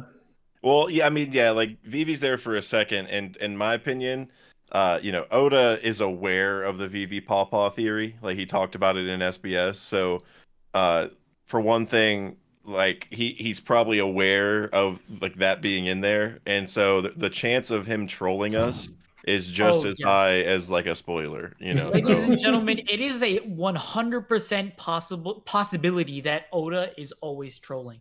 He's one of the biggest trolls in the game. He is, and he knows. And they had to include Vivi somewhere because Vivi's relevant, and it's just like Oda's probably like gave him a little nod, like that'll be funny. I'm gonna amazing episode there. Sure. Let me ask y'all while we talking about the episode, and there's no anime onlys over here, but do you feel kind of sorry for them for having like 300 or like 65 chapters spoiled in like 35 seconds? Like, how do y'all think? No, I mean, bro, that's how I felt like when I was watching Enos Lobby. I was upset, so I can see why people are upset. I feel like that would make people more hype instead of just say okay, wow, Garp and Kuzan fighting, Shanks and Kid, what's gonna happen? But you don't get like truly spoiled. So I mean, I think it's not like they spoiled the outcome of what happens in those like there are some anime openings that literally spoil the entire story. Like what's that show? I'm not gonna even say it. I mean, there's some anime that the preview like spoils the next episode. Like it's like Dragon Ball Z. I mean, One Piece spoils with the episode titles for sure, though. Yeah, that's true. Yeah, One Piece titles be like, wow, Luffy goes get fired. Hey, that Marineford opening messed me up too because it was so sad. You could tell that Ace was Yeah. At the exact same time, though, when Man. it comes to some fans getting annoyed with spoilers in an anime opening, I'm like, okay, that's also kind of your fault because it's not just One Piece that does that. Almost every single anime has spoilers like of the entire season in the anime opening itself. Bro, Psycho Which Pass is usually the why I entire skip. show in the opening, bro. I think- ain't gonna lie. Yeah. I think I can understand. I think it's understandable why people are upset. I'm not saying I get upset. Mhm. Like I was But- upset with the Enos Lobby one, but then after that, you kind of got to get over it. But I can still understand. Like I see where they're coming from because I was there at a certain point. I'm gonna be for real. I haven't seen no anime only complaint. It's the manga fans that be like, Yep. wow, how could you spoil Because- that Garp fought Kuzan and Garp got captured? How would you tell that? Like, bro, you Because- know what spoil it. Because we know it already. Like we Yeah. know it's a Exactly. spoiler. You know, like people who are seeing that for the first time, they're like who they generally don't really know. Like, yeah, sure, if they go frame by frame and slow it down and really think about it and talk with their friends and theorize, I'm sure they would be able to start piecing together like, damn, a lot of crazy stuff's going on, you know. But like for the most Yeah. part, you know, that's just not how it is. And also another factor is, you know, the anime is an adaptation of the manga. Like whenever the anime is made, it's the main audience. I mean, kids and stuff who, you know, are like watching it for Sunday morning cartoons or whatever. That's like a big audience for it too. But also like people who have already read the manga is a big audience for the anime. You know what I mean? So it's like whenever it comes to like spoilers, like in Japan, they don't even think about it because no one's getting spoiled. They're all caught up, right? Everyone who's watching it, like their target audience, they're caught up, right, for the most part. And like kids who aren't caught up and are just watching it for fun, they're not gonna think about spoilers or even be able to make the connections. You know what I'm saying? Like they're just gonna see cool stuff happening. Yeah, it's So gonna it- be like a nice song and be like, oh wow, it's a cool song. Yeah. Oh, a lot of cool people I recognize. Like not that they Yeah, have and any then also in idea. the past Colors, woo. you've had Yep. like Sanji versus Fighting. Kizaru and stuff, and it didn't happen. Yeah, the so Dress it can be like a toss up. Like, do I need was to take this crazy, serious bro. or not? Exactly. But once again, the anime only. I mean, the manga guys are the ones that are doing more spoiling. To be I honest, remember when the Dress Rosa opening came out, I was so hyped because I thought like Blabby was about to fight Luffy in this song. I thought like who was it? Sanji Fujitora and Mhm. Zoro. it was Fuji and Zoro, crazy, Sanji and bro. Kizaru. I was like, yeah, this is wow. This is like What's a gonna time, happen? yeah. And I was so hyped, even if like it didn't happen. But man, And I will say, I think that what Dak has said is especially true for One Piece because I feel like in One Piece, like not One Piece in Japan, One Piece fans are like being an anime only is just not a thing in Japan for One Yep. Piece specifically that's because true. seeing the way they was advertising Gear 5 before it came out is more of an event than like, oh, what's going to happen next episode? No, what you want to see is finally about to be animated. We're not trying to surprise you. Just be prepared for this episode to come out. I feel like it's more so of that. But that's actually, you know, 100%. Yeah, because Yeah, One the Piece Apologies is to massive in religious folks Japan. out there, but even the live action actor for Zoro, I forgot his name, but even he was like not comparing it, but like jokingly saying that One Piece like manga in Japan is pretty much like the Bible. Like it's that Mhm. relevant, and Yeah, if people you look read at the the manga numbers, that it's crazy. much. Yeah, you'd get more spoiled just walking down the street in the last few weeks in Japan Yeah, just than you would have manga watching panels that just opening. plastered on the wall. Did y'all see in, Like in a in random China? station. In China, there was a picture of the phases of him growing up when he was running. It was like cast on the side of this skyscraper, bro. That's That's crazy. Yeah. actually nuts. Imagine Yep. that, bro. You The- walk in the- and you get spoiled by a skyscraper. It was McKenny. Thank you, Frankie. Thank Honestly, you. Yeah, honestly, the- that's the- the best way to be spoiled. Hey, Mhm. Yeah, if you were to look at it on a look at skyscraper, yeah. You're like, yo, is that Kuma? Just imagine like you're in like everyday traffic just gazing about and you see up, you glance upward at a huge ass building, you see Kuma's like dancing figure up and you're like, holy shit, what the hell is he doing? Like Once that's the it's best way to get transcended, spoiled. It's transcended, bro. Imagine. The One the Piece and JJK have both transcended past normalcy, bro. I ain't gonna lie, them They JJK have- fans been wilding lately though. Yeah, to say They the acting like no Yeah. other show has done this. What JJK is doing. and the equivalent I make to it is like with like the spoilers in the anime and stuff. It's like in Japan, the manga is like watching the sports game live. You know, like the Super Bowl or NBA Finals, whatever it is. It's like keeping up with the manga is equivalent to that, like watching the games live. And then Like the anime openings would be like if you were to turn on Sports Center and see the highlights. You know, it's like of the game, like feel spoiled. Like, oh, they just showed me the game-winning touchdown. Like I was gonna go watch the game later. Because here it's like unthinkable that you would say it's a spoiler to like see the highlights the next day for a game that happened yesterday. Japan, it's the same idea. For them, it's unthinkable that you would think it's a spoiler for something that happened in the manga a month ago. You know, because it's like, how did you not see that already? Like that's ridiculous. You know, it's like your fault for not checking the game or checking the score. So that's like the equivalent to me is like, you know, we treat sports like that here. Like there's no spoilers in sports or anything like that. Because we all just keep up with it, you know. Yeah, like whenever it like comes out or whenever it's time for the game, you just immediately tune into it. It's the same thing with the manga drops. Yes, exactly. Exactly. Do you ever miss being anime only?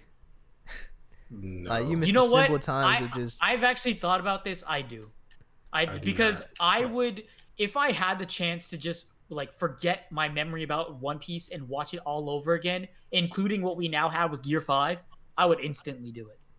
Because I just, it's such a great story. I would definitely, if I had the chance to just watch it all over again, like without having knowledge of it, I would definitely would do it again. I do think that being manga only gives like a certain level of elitism. I don't think that's the right word right now, but I think sometimes when we see stuff in the manga and then we go and watch an anime, like you know how people nitpick and just break apart every little, like for example, when Gear 5 released, a lot of people, I know a few anime only One Piece guys, and they was like, yo, Gear 5 is dope. This episode was crazy. Luffy jumping around.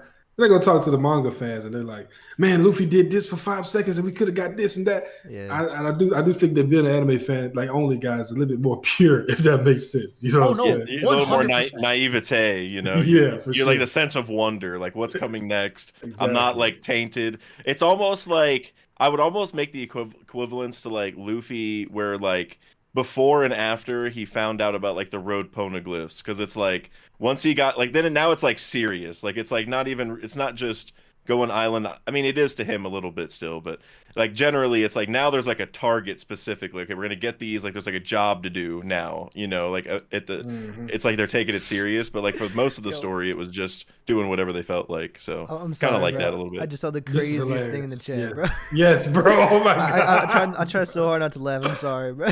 Wait, Bruh. what is He it? said he's hoping for an aneurysm or maybe head trauma so he can rewatch it fresh. Hey, bro, that's funny. That is wow. That's funny, bro. Man, that is insane. All right, I respect it. I do have to agree though that anime onlys do have a different perspective when it comes to One Piece, and a great example of this is a good like person in the community, Uzumaki Khan. If you guys know who that is, I mean, most people do. Well, But he's on manga now. Isn't he? he's on manga now, but what I'm saying is beforehand he was anime only. And when he quickly went to the manga to read about Gear 5 and everything, he still had a very anime only perspective. He was very just like wholesome when reading it, just thinking only about the story, not takes, agendas, none of that. And when you like see him reacting and seeing him talk about the like story and what's going on, even though it's the very first time he's read the panels, he is exactly right on what's going on. Like not even theory wise or like trying to understand what's going on in the story. Like he's got it to a T. Like I've never seen someone understand Luffy's powers in Gear 5 so quickly and like perfectly more than Uzumaki Khan did when he read it. Like it was instantly like, yeah, okay, makes perfect sense. Like Luffy is a kid, he's very imaginative. He has a like huge spark of creativity within him. He's very like kiddish, comedic, so it's very on brand for him. And I feel like a lot of us judged Gear 5 at first, like, oh, like thinking about the power aspect and power scaling more so, rather than just thinking about it from a story perspective. And I think that's exactly what anime onlys do sometimes. I think everyone in this, I don't know, I can't remember specifically, but I feel like everyone in OPU loved Gear 5, bro. Did y'all ever have any problems with Gear 5? Yeah, no. I love it. I remember defending it, like, bro, I was defending it so crazy. hard. Same, Yeah, same, I bro. loved it. Bro, you know what sucks about Khan though? He got spoiled on Gear 5, and you could tell Yeah. it broke his heart, bro. No, it really did. Yeah. You could tell it broke his heart. And I'm like 99% sure it was like no shade to him, but I'm pretty sure it was a GLR or Ohara thumbnail because he was talking about how it was like a golden like figurine of Luffy being Gear 5. And Yeah. you know, like I think I'm not even gonna like stray away from it. I even like for like a couple weeks used like the golden Luffy thumbnail because it was on YouTube all the hype. That golden Luffy for Gear 5. Everybody was using it for a thumbnail. It's crazy too, cause I would say you gotta stay off the internet or you gotta like make a separate account or something. But I think he even said like he got spoiled on like his kid's tablet or something. Yeah, his son's tablet is nuts. That is tough. Yeah, that's No, tough. man, I'll be, bro. Oh my goodness, bro. Cause you're doing I'd be everything you livid. can to not be spoiled, and it's like not even in your Bro, control bro, at that point. He was almost in tears. Seriously, bro. I felt so bad for that man, bro, because he takes One Piece hella serious. Extremely. Yeah, Khan is one of the most purest. Like he's a dope guy, bro. I mean, Yeah, he takes One Piece so seriously. A door fell on him while he was watching Marine. That's Wow, It's still shocks me to this day that actually happened. And they say he feels sorry for the English dub anime only. I ain't gonna lie, that be I feel like I do think that a lot of English dub hate in anime is a little bit overstated. At least for recent, like back in the day, it used to be trash, like for everything nearly. But like since I think since the big three era, Dragon Ball Z was the exception. That was the one of the like original The great exception, dubs. yes. I hate Luffy's dub, bro. Yeah, but Luffy's dub is terrible. I hate it. I don't like like for example Naruto's dub. I Specifically like Naruto dub. No. Yeah, not Naruto- Yeah, I like no, Naruto. not as a whole. Like, yes, it is good, but Naruto's VA specifically. I find it funny, bro. I'm not I feel gonna lie. like he's Like, always it's so chewing on funny his words. seeing If that Naruto. makes sense. It's just I don't know something about because like in the Japanese it's more serious, but like when I see English Naruto dub, it's something about it just makes me laugh. I know it's not meant to be like that, but it just, Because no, I'm reminded of like Principal Terry from one of the show. I forgot the show's name, but it's that one lady that like is like a very mean and angry principal, and she's the VA for Naruto. I just can never find it serious. There's one VA in Naruto that stands out above the rest English? in the dub. Madara. Yeah, in the dub. Madara and Hashirama too. 100%, Hashirama's is great too. bro. Hashirama's is Madara's good, bro. golden. Yeah, it is. Hashirama's is good, but Madara's is like on Madara's a is different amazing, tier, though. bro. Hey, Yeah, I'd yeah, say he went crazy. Sasuke's is also very, very good. Bro, I hate Sasuke's theme song. It sounds some fucking Breaking Bad music, bro. The I- cowboy one or the Breaking Bad Nah, song. that shit's Yeah, hard, bro. That shit it is doesn't hard. fit Sasuke, bro. Nah, I can't I'm not gonna be lie. like, bro, at no, first, I didn't like it, but as I like watched the story, I was like, Because this bro, is he's kind like of a vibe. I can't lie. he's like a lone Nah, wolf, I and it's didn't not feel like Yeah, right. lone wolf, I lone like it, bro. I cowboy like it. type.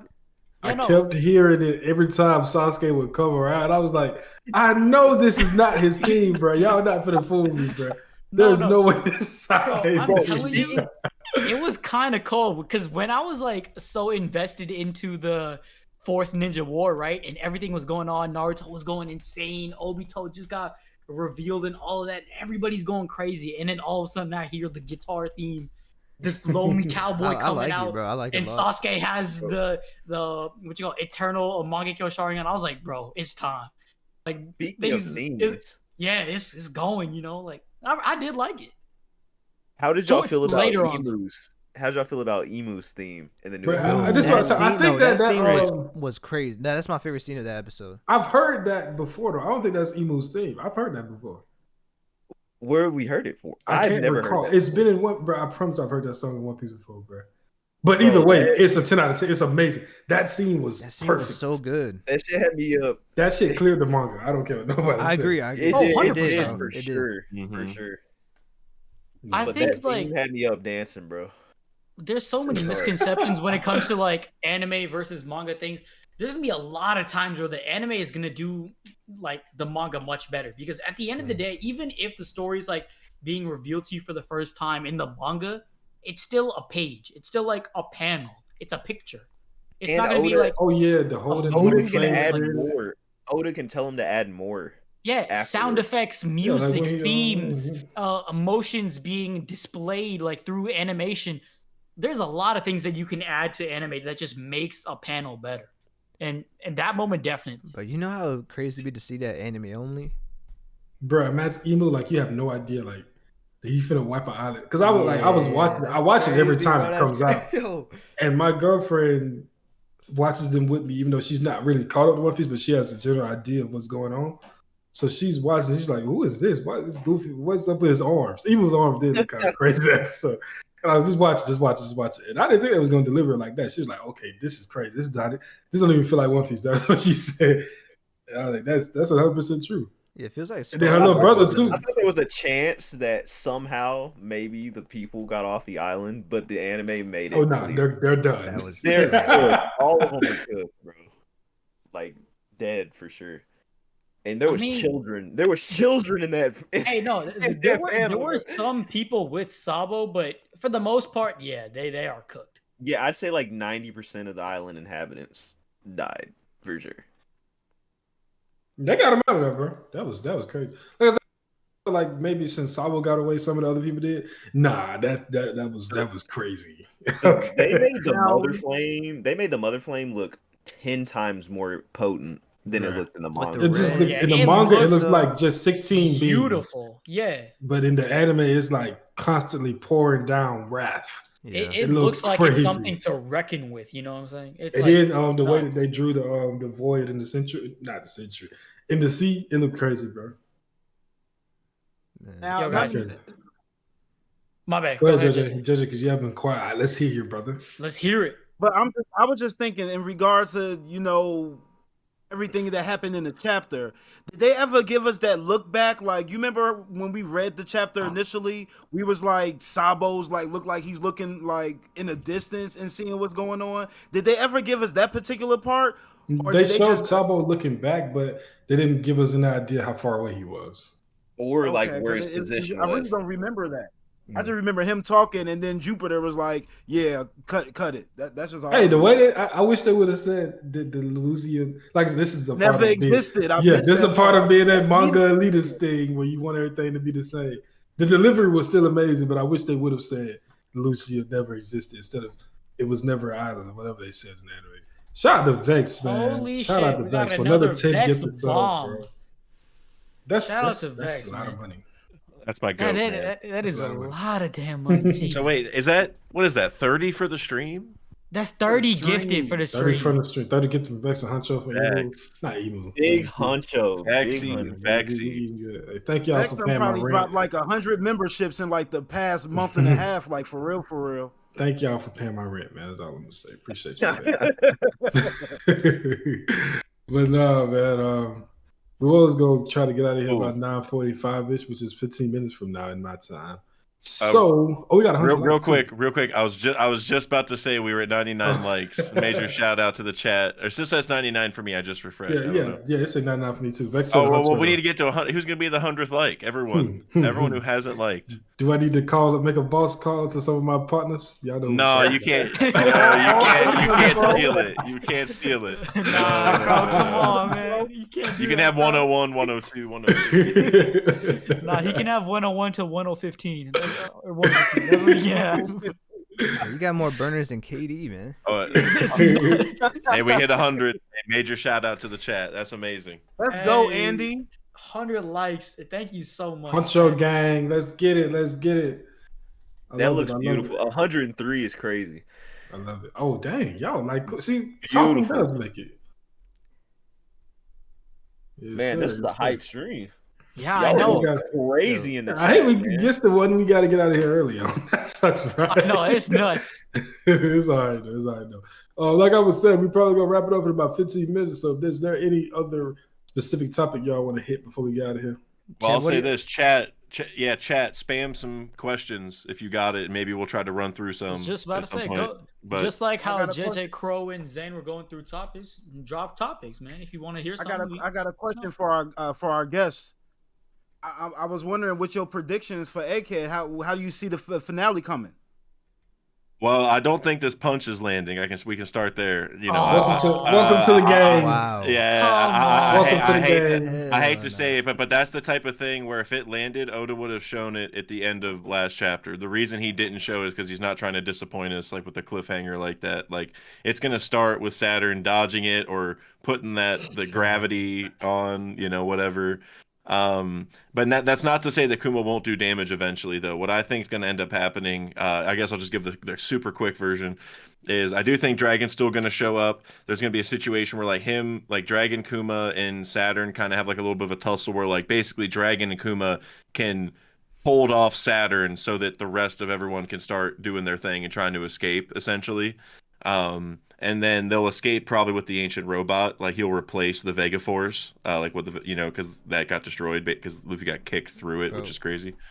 So, but then Kuma will self-destruct, or like he'll have the explosion thing while he's latched on to Saturn, and it'll blow up the entire island because Vegapunk's already had 2 labs get blown up, Punk Hazard and what was the other? Why am I blanking on this? I know he had 2 of them. Whatever it was. His home one. His home one. And then he had the one that Frankie visited in the time skip, right? Exactly. Like Bali or some probably said Baltimore. Player.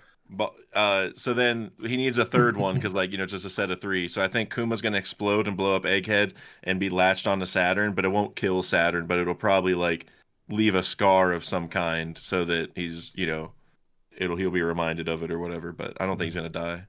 Like, Krow, do you agree with Dak that he's not hitting that punch? Yeah, and if either he's not gonna hit or either A is not gonna hit or B is gonna do what Bonnie's did and just hit and just evaporate, like not do nothing at all. Yeah. Nah, that's crazy, bro. But hold on, let me ask y'all this. Dak and Krow, bro, we had 10 chapters of build up for his backstory, and like I feel like if that last hit the next chapter right after doesn't have, I feel like that'd be so disappointing. Listen, one thing that we learned in Kuma's flashback is to not expect anything positive to happen to him. All right. Mm-hmm. he just saved Bonnie. That's a huge W for him already. I think he lands this punch, but it doesn't do as much damage as people are thinking. Yeah. See, you know what I'm saying? I think he lands it though. KO, but like he lands it. I feel like he has to land this punch. I agree. He has to land this punch, bro. Because it's been building up for like how many chapters now? Yeah, because it's like 10, it's the 12? Answer for the entire backstory that we just saw. It's the answer for Kuma's whole life, bro. Yeah. Bro, when have we ever seen Kuma coat his hand in Haki? Name one time. Like for the story of Saturn and Kuma, I feel like I think it has to connect. Bro, not just that. Remember, Kuma is known as a pacifist. When he punches or does things with his power, it's open palm. Yeah. He's closing his fist. Purposefully. Well, remember Saturn said like whenever Bonnie stabbed him, if I didn't want to get hurt, then I'm only hurt because I wanted to, or I let it happen, or whatever, and then he just healed up immediate. Yeah. So I feel like this moment is more so like I said, Kuma's gonna get the detonate. It's gonna because Saturn's the one who put the explosion, like the self-destruct inside Kuma. Like he ordered that, so I feel like it's going to come back to bite him. So like this won't work out for him because it'll just continue to show how like impressive Saturn is, because then that'll make the explosion later more impressive. Like if this punch hit now and it actually did damage and was threatening, then it's kind of like then I don't know, he's already not that he would beat Saturn, but he's already kind of good. It's like he's gonna need to do the explosion to do enough power. Is like the point. I think Kuma's way stronger than y'all give him credit for, man. Like I'm not saying. Well, this version of Kuma is not even this version. No, man. On his bro, he's on a. He's missing half his face. You see how pissed he like? We know in One Piece when his emotions tied to it, that punch is coming in hard. Man, listen. If Kuma walk in here and land this punch, it takes. I agree. I think Dak was saying, basically. I'm not going to reiterate it. But yeah, it's a great moment. He already saved Bunny. He already did something positive. But as we have seen time and time again, when one thing good happens to Kuma, 5 bad things happen right after that. Exactly. So let's not get too excited for him. I mean, listen, I wouldn't be mad if it landed. Yeah, I wouldn't be mad if the punch landed. Don't get me wrong, but I just don't see it happening. I'm as chill. That's Otis Ragdoll for sure. That's crazy. Him and Sanji, my bad. Both of them, actually. I knew you gotta have to throw it in there somehow. So he ain't putting Zoro in that position or whatever. I mean, he fighting a cat, bro. Like, what are we talking about, bro? Hey, the same one that Luffy was fighting? Luffy fought him? Or did he just embarrass him? Wait, they clashed. Shout out to Mr. Bushido for the Lucci beating Zoro agenda. I'm like, hey, let's get behind that. Hey. No. I thought we liked Mr. Bushido over here. What happened? You know, listen, man. That guy got to change his lane. If we talking Drake, Smoker, Carrot, I'm with him. The rule is if Zoro don't got no bandana on, the fight ain't real. So like he's not even taking Lucci serious. Chill out, Bushido. Okay, He we really put His that. name You put that. is named after Zoro, giving Zoro slander. I'm upset. That's not slander. That's not slander. Why ever see? Listen, y'all. I said it's the best. Zoro has the best PR team in One Piece. He got he's an industry player. He got nothing negative can be said about Zoro in no scenario without 3 people pulling up to your crib in black SUV. It's really crazy, dog. Krow, I appreciate you giving us more short footage. I mean, I think that goes credit to how well Oda's made Zoro as a character, because he's a very well put together character, but it's like 7 people in One Piece that should get that same treatment. I don't know why they don't. I don't know about that. Fact of the matter is, we can't. Zoro. I agree. Zoro has that top tier treatment because when it comes to it, he's a straw hat. So that's like, if we're saying all the straw hats get that, I would disagree. No, not all the straws. No. But I mean, Zoro, he canonically has a foot. The only person I think deserves that type of respect is Kobe. What? Nah, I think Luffy deserves it too. Luffy is the guy that should be getting treated. Wait, Luffy gets the most respect out of any One Piece character. What are we I be hearing a lot. Actually, nah. The I would idea say that Zoro these is days, equal to Luffy is disrespectful. Ever since like past he or like deserves as during much Wano or respect. post Wano, Luffy has been getting disrespected so much. I see nothing but Luffy respect, bro. No, I see the opposite. I don't know why, but people just don't like Luffy, especially on Twitter. That's wild. Luffy's my favorite character, so I don't see how that's possible. It's tough, People playing with Luffy name. All Luffy got to do is grab his hat and say the same sentence he's been saying for 1,100 episodes, and his peak 10 out of 10. His peak 10 out of 10. It works Every time. Yeah, bro. Every time he puts I'm gonna be king of the pirates, and his peak. I hate how people try to act like Luffy hasn't grown as a character when he most certainly has grown as a character. I don't think that people understand that every character progression and character development. I don't think people understand the difference between these two things. And also, I agree. People don't understand that every character doesn't need crazy development to be a good character. Bro, Luffy was already a solid character. With Luffy is freedom and innocence in its damn near in its purest form. He's grown as a person, and his decision making has grown for sure. I see that's growth, because if it's like Luffy has to evolve over time, but he's not going to change who he is. Yeah. If Luffy was just come and just transform into some completely different person, it would kind of just feel so. It's like my issue with Usopp. Like Usopp to me should change a lot. And I think that's his dream to change. But I will say, but he's not going to, and like that's the way Oda writes his characters. They're going to stick to what they are. Man, I have hella thoughts about Usopp, but I'm just gonna keep it for the video, man. Like, that's one of my goats. That's one of my that's one of my top 10 characters in the whole story for sure. Usopp for sure. Talk about that, that's us, man. That's if a real person was in One Piece. You know, like man, I love everything, Usopp so trying much. to be reasonable. What are you talking about? I'm standing up to Big Mom 10 toes down, bro. I would say though, you won't be standing for long. You're getting your soul taken, bro. Snatch. She might snatch your soul. She can't scare me, bro. 50 years of life gone. I just find Usopp a little bit annoying, but he's a good written character though. It's just sometimes it's just a frustrating character, man. I think that when Usopp has his moment, it's like going to be a big moment. I just would say I would prefer to have seen like on the way to him becoming a brave warrior. I mean, he always. It's because like his character is written where it just he grows, but then he completely reverts back every time. Exactly, he grows like he has his one moment at the end of the arc where he has to grow. I think you could like legitimately argue he's either the best written character or maybe the worst. Like it has to be one or the other. Depending on how you look at it. His faults are why his successes hit so hard. You know, like that just depends how you see it.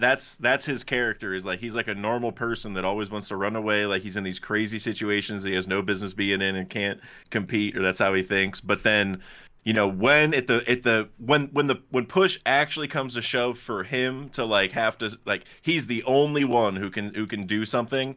Then he does it. That's like the only time when he finally puts his foot down and does it. When he's the only person who could actually do it. Like if someone else can, you know, like with Nami in Wano, like whenever he's like just lie, like he has no problem letting other people do it. But if it was him in a different situation, then he does it different. You know, that's I like that. That's why I like him. Is like when he has He to comes stand through, up, he'll yeah. do it. He comes through when what's Otherwise, important.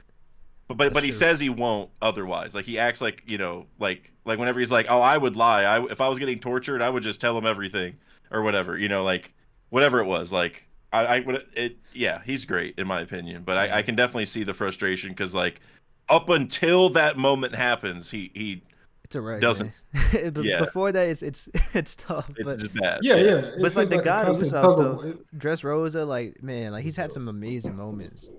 Like Arlong Park, until he like was face down with like the ketchup and was like, man, he's gonna go back and hurt everyone. I gotta get up, like I have to, that kind of thing. That's why he's great, is because he fails all the other times until he can't. Yeah, I was reading Syrup Village. I just like how like Mary shoots Usopp in the arm, and I just like how he just like walks it off. That happened to me in real life. Bro, For real? Nah, Oh damn. shot at, but not shot. I'll say that. But with that note, y'all want to wrap? Oh, what's up? What you was saying?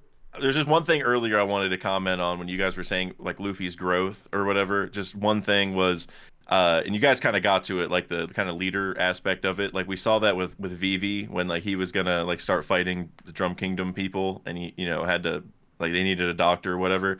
And the only thing I want to comment on is, in season 2 of the live action that's probably coming out, I don't know, like another year or two, whatever it is. That we're gonna get that scene animated, and I bet you, because that's like or animated, like whatever you want to call it, it's gonna Live be action. live action. Yeah. It's gonna that scene I think is gonna hit big time, because that's like something that you could like, that's just like kind of like acting and scripting, like it's not like a lot of CGI or whatever, but it's a big moment, like it's a big, because like Luffy is like a goofy guy even in the live action up until this point, you know what I mean? So like once they get into the Grand Line, I think that's going to be something we need to look out for. Is like I think they're really going to emphasize that, because that's just like a hard hitting moment for like to be like, damn, okay, the seas are scary, you know what I mean? That kind of thing. Like we have to be serious and get help and not be stupid. So yeah. I like it. Well, chat, it was fun. It was popping. But Oda gets his breaks, and it's time for us to take a break too. At least until next week. Take a break from P. This is definitely much shorter than usual. Usually we go to like 10:30. I mean, not much shorter, but it's shorter. But this was a fun stream. I don't have to tell Dak what to do at the end, because Dak, once again, has his degree, his doctorate or whatever, and he's also a professor. So we'll just go ahead and do it our own way, how we always do. And we're going to start with Dak. Talk to the folks and let them know something. Yeah, well, first off, y'all, I appreciate you inviting me on here. It's a great time, or was a great time, as it has been the other, I think, like 1 or 2 times, at least one, I think 2 times I've been on here, whatever it is, and I'm sure it won't be the last. So, major thank you guys for letting me on here, and I guess I just want to plug real quick my recent video I did. We didn't talk about it too much tonight, but that's totally cool, because now you can just go watch the video if you want to get the scoop. It's about Wang Ji and in God Valley, and there's a lot of good stuff. Definitely just go check it out. If you don't even know who Wang Ji is, which is okay because he's barely been mentioned, definitely go check that video, because he's gonna come back, I think. But yes, sir. Yeah, appreciate it. For sure. Let's hear it, Zane. Yes, sir. Wait, are we doing our outros? Yeah. Okay, just making sure. You can catch me on Twitter at Father Zane with 2 Z's. Thank you, Dak, for coming out. You're always an amazing guest, bro. And you got a lot of good ideas and a lot of good topics to talk about, so it's always fun to have you on, bro. Thank y'all in the chat for going crazy, bro. Y'all spazzed tonight. 105 likes, so many donations, bro. We appreciate y'all so much. Thank y'all for pulling up on us. And once again, I'm sorry for being late, y'all. But I appreciate y'all. Oh, yeah. Who's apologizing to? But yeah, whatever, man. But yeah, that's all from you, bro. Oh, my bad. Yeah, JJ, let's hear it, bro. All right, what's going on, family? John Sherrod and all social media as always. Big shout to Dax. I'll be on Dak's channel whenever he's live reacting to the streams, and I saw a lot of familiar names that be on his streams coming over. So I appreciate all the new people coming out, checking us out. I hope you guys subscribe to the channel, and I hope y'all come check us out next week. I mean, like, I'm not the spoiling type, but like the conversations we be having off the stream, like, yo, 2024 is the OPU year. Like, you where you need to be right now, because it's just going to keep getting better week by week. I'm sure of it. So when we come next week with the chapter, hopefully we get 100 likes then. Make sure everybody make about 3 alt accounts. Let's go ahead and get these numbers up. And make sure y'all keep on checking on us, man. OPU, we do what we do. Go Cowboys. Yes, sir. Ended that off terribly. Go Cowboys. Prince, let's hear it, man. What's good, everybody? It's Prince D Professor now. But thank you guys so much for popping by. We had 90 viewers in the stream, which is crazy. We only want that number to go even more up, but thank you so much for everybody who tuned in. We got more than 100 likes, which is crazy, but we really do appreciate it. So thank you so much. And let's give a big shout out to 2 people, Vex and Mega T for sure, but Mr. Bushido, we got Flance as well, Kush, Daddy, I don't know if I can say that, but our Asian, everybody who donated in chat today, thank you so much. Yeah, Really Chad was going crazy, man. Kush, did you just change your YouTube name to, because it used, if I'm unless I'm misremembering, it used to be Kenneth something. I don't want to say the name now that you changed it, but it used to not say that. But then you just changed it because it was Kush, you know what it is on Discord, so I knew who it was. But I'm pretty sure he like just changed it, so that's pretty funny. But major shout out. I know, but it's great that we got all the donuts from you guys, so we really do appreciate it. Also, in terms of my channel, Prince D Professor, you can check it out. I've been just kind of spamming on the shorts recently, guess the arc, but yeah, very simple shorts. You just guess an image, try to figure out what arc is from. But other than that, long form videos. I'm trying to make some stuff about Kuma, wrapping up 2023, trying to make stuff about Usopp, and also just a bunch of old theories that I had like from last year that I really just want to make into videos now that I'm on my YouTube grind. So yeah, would appreciate if you drop by the channel, drop a sub, like, whatever it may be, just would be great. So thank you, man. And as of course, we love the support for OPU, so we really do appreciate it. Please come by every week. Yes, sir. So what's up, preachers here? I had a thought earlier. I was thinking, Prince wants to use the old OPU channel, and I just thought about it right now. Like, we could do like a after show maybe on that channel, like after the stream, 30 minutes. Talk about basketball, whatever you guys want, because I just remember I was like, we didn't even get to talk about any kind of basketball, any kind of the other stuff. So if you guys think it's a good idea, just let us know. If not, then I like that. Because that's kind of like Good Mythical Morning and Good Mythical More, if anyone's a fan. Yeah, oh my of Red God. Link. Oh my goodness. I do know about Good Mythical Morning. Like, she watches them. Make good content. Yeah. Oh, those are my goats. So okay, quick little spiel, just because I love them. So they're actually doing a Good Mythical tour, and they're going around the U.S. doing shows like live, and they're coming to my city in June, and so I am buying tickets. Be there. Oh, yeah. I have the alarm in my phone to get tickets Friday morning. Don't worry. Well, tomorrow morning, I guess. So don't worry. I'm getting those. Yeah. But yeah, you guys should do that. Okay. Yeah, Chad, just let us know if you want the after show or we'll think of some kind of idea. But the show is the after. Not even after the show, but also just sometimes, like whether it be streams, videos, or just anything like variety kind, like just regular, like just content type stuff from the OPU channel. Like if you guys really want to see that, then we can drop it. You never know. Like us playing like party games and stuff like that. Like you never know. Like Jackbox or something where we could have chat and audience participation. Who knows? Yes, sir. Preach, you done. Oh yeah. Just make sure you subscribe to the channel, share the stream. Let's keep getting the podcast out to as much people as possible. Appreciate Dad coming through. It was a great stream, man. It's crazy, like 3 break weeks and we still had a great stream. So can't wait for the next chapter. But we'll see you guys next week. Yes, sir. Yes, sir. All right. One more thing. 2024, we got a lot of big things planned, man. Like, Deck already came through. It's a great start. Rocks Review last week, but we have plenty of guests coming through in the next 3 months, so it's gonna be a fun time. Let us know if there's any other creators you want us to get on. I'll try my best, but we got some big plans for the future for sure. And make sure Not y'all, even guests either. hold up, make sure y'all reach out to your guests. I mean, to your favorites, and tell them about OPU. Ask them to go on. You feel me? Don't harass Yeah. them, but just Yeah, politely don't in their just- comments. OPU. Yeah, but just hey, Just rock like OPU. just quickly, like on a Morge or BDA video, like you never know, just a quick little OPU, we do what we do, and they're like, what does that mean? And then you just gotta But check do out not spam them though. Do not spam them. Don't spam them, please don't. All right. I'm gonna go ahead. Okay, I'm gonna go ahead and let y'all know. Preach say we got some special guests. I'm gonna just go ahead and tell you. Oda is coming next month. Yeah. Metro Oda He's himself gonna is answer making an the appearance. important questions. On camera.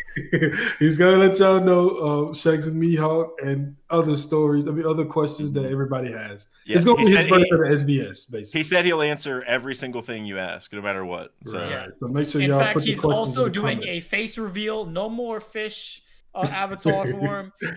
Face reveal. On unless his Preach's face, unless his face is actually just the fish. actually a fish. Yeah.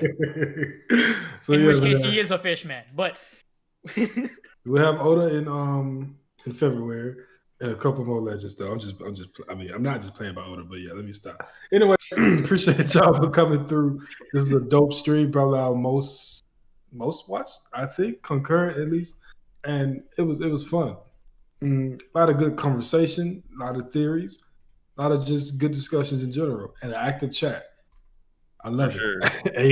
Chat was goaded today, big time. Oh, chat was big. Go to Vex, 100%. Mega T, Mubushido, Nasty Ninja. I'm just naming everybody off the top of my head. I know what's in here. Jose, Dow. I don't even want to miss too many. Willow Dreams, Andy. Everybody that was in here for the most of it.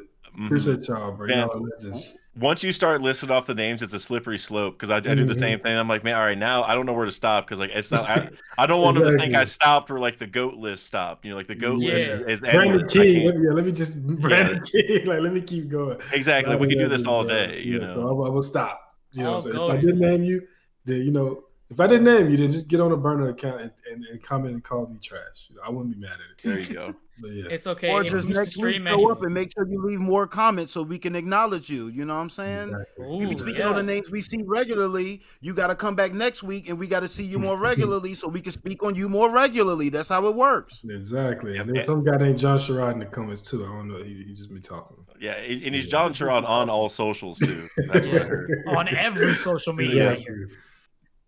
Which is really just like two. That's all of them though. It depends how many you got.